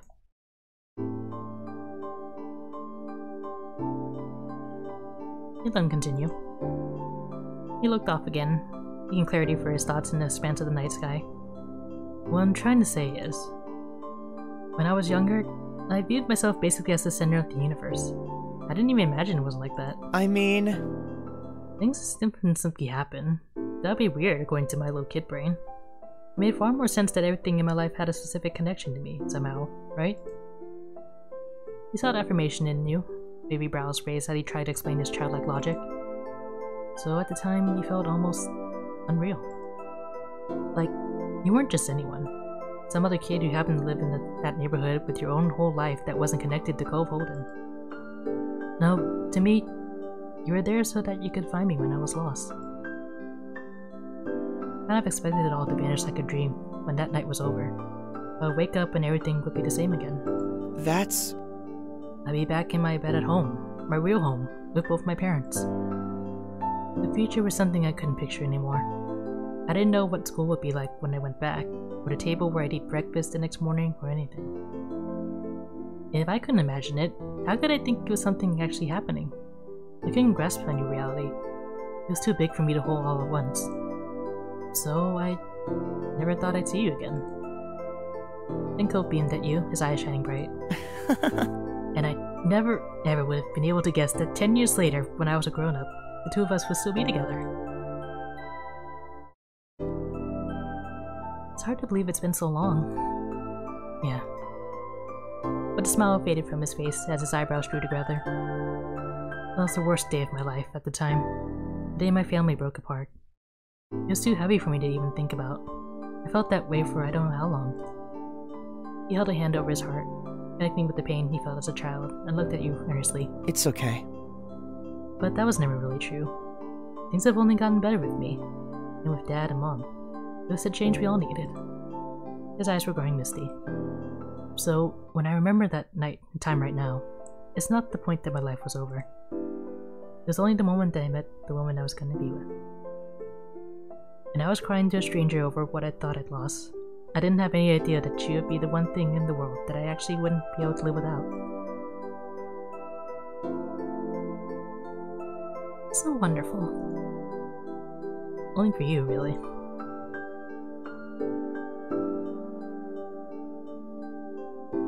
And you hugged him. You reached out to wrap your arms around Cove. He opened his arms and clasped you to his chest. His grip was tight and reassuring. Cove sighed contentedly. His voice was as delicate as the petals on the poppies which crowned his hill. Hey, Jamie? I'm so grateful you always stuck up for me. He didn't even know what to say back to that. His heartfelt appreciation left you speechless. He tilted his head up, thoughts lost in the splash clouds above. I wonder how late it is. I guess it doesn't really matter. My dad is fine with me being out whenever.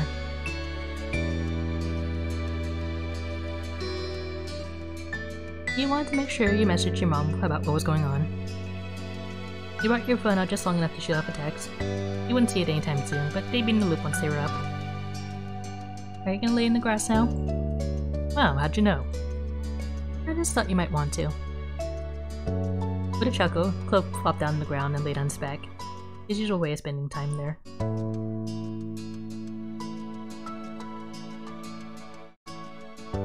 You stayed standing.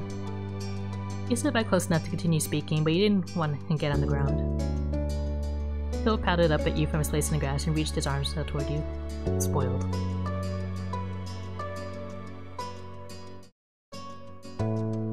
You cuddled with him in the grass. You couldn't resist that invitation and lowered yourself into his arms. He happily wrapped them around you and he pulled you against his side. The both of you fully settled in to relax on the hill. It felt like just the beginning of one of your nightly outings, but then you realized the sun was peeking out over the horizon. Cove spoke up with a disbelieving tone. Huh. It really was late. Your neighbor wasn't a stranger to being awake at dawn, however not like this. He was normally an early sleeper, early riser. This unexpected sunrise particularly awed him. The two of you watched them silently as the sun began to light the world. Cove then propped himself up on the backs of his arms and looked at you with a soft expression on his face. You want to go back home? I could carry you if you're too tired. You shook your head. You couldn't resist a yawn, but you were serious. It couldn't be time to go already. Cove chuckled affectionately and gripped you a little more. I get it. Okay, but it's been a long day. We've done a lot of things, like, really a lot. It has to end sometime.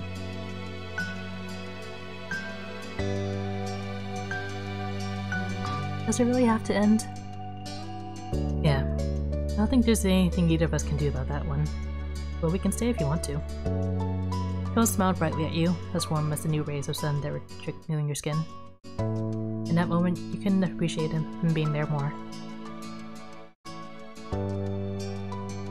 You situated yourself to be comfortable.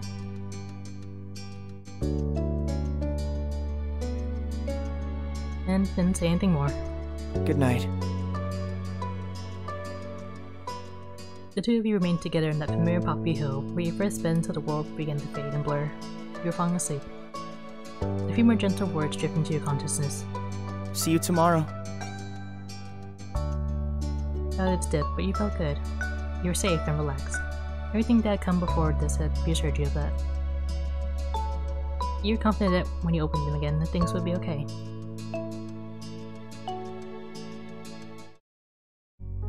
You opened your eyes. Instead of the walls of your room, you were surrounded by open sky. It was not soft pillows and sheets underneath you, but the bed of earth and grass that you had taken last night. The day welcomed you with a shining sun, a refreshing breeze, and the chirping song of birds. You covered your face with your hands as you sat up, feeling the imprint of the blades of grass leaving lines in your cheeks. Jamie. Hearing your name, you lowered your hands and looked around. There he was, your most influential neighbor, Cove Holden. He had made himself very comfortable, laying on his stomach with jewelry and shoes taken off and a flower in his hand. Good morning. Morning. Cove laughed, tickled with the overall situation, simply being able to spend time like this. Told you I'd see you tomorrow. He smiled at him. Cove was happy to allow a comfortable silence to watch over you both. Cove turned his head up to the sky, his expression content. Looks like it's gonna be a nice day. About to come up with something to do and make the most of it. He trailed off, looking slowly in the sunlight. Someday, when we're even older than we are now, I wonder what we'll end up remembering this moment for. What will we feel when we look back at it? Will it be the same as what we're feeling right now? It's nice. I can't see what the future's gonna look like again, but I think that's alright.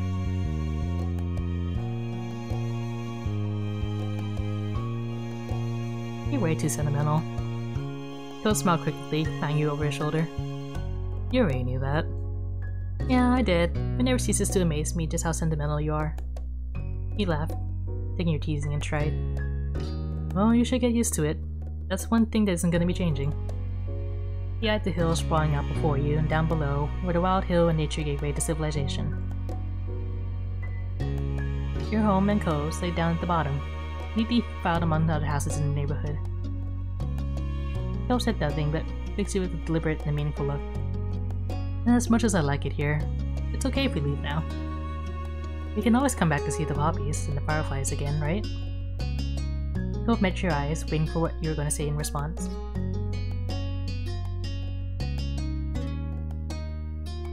It really is going to be another nice day. He didn't know where that came from, but Cove blinked slowly, his eyes still locked on you. Though you didn't need to see his face to know that he adored you. If there had been any room for doubt, the tender way he spoke would have filled it up. You're one of a kind, huh? Cove beamed at you. His expression was so unlike the one he had worn when you first found him, all in sadness and uncertainty. He couldn't help but glimpse that young boy once more underneath his bright expression and matured features. Come on. Cove rose to his feet, begging for you to do likewise. Our parents probably aren't gonna come running for us this time. We gotta make our own call. And I say that we can't hide away forever. Poppy Hill is just one part of things. There's more out there for us than this time in this place alone. Let's enjoy it. You couldn't say whether you're the one that broke into a run, if Cove had been the one to start it, or if your feet had simultaneously made that choice for you both. The end result was the same, the two of you dashing down the hill like children, but with the nostalgic revelry that could only come as an adult. As the wind whipped past you, you knew that family and friends were waiting at the end of your sprint. There are more memories to make, after all. Life takes another step forward.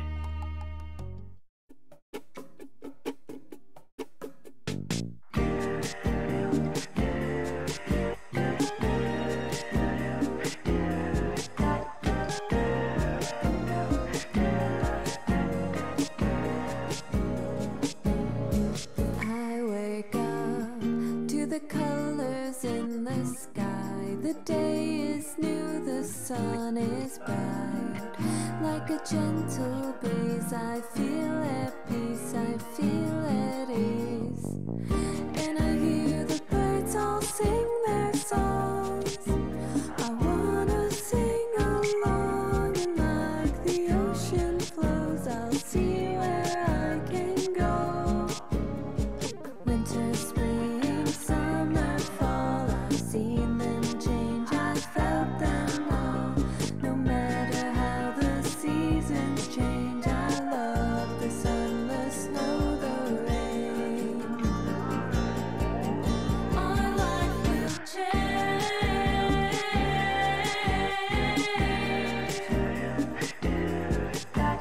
Our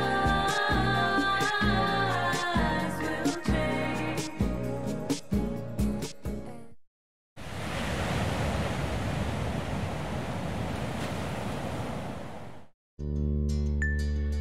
Now, there's actually one more step after this.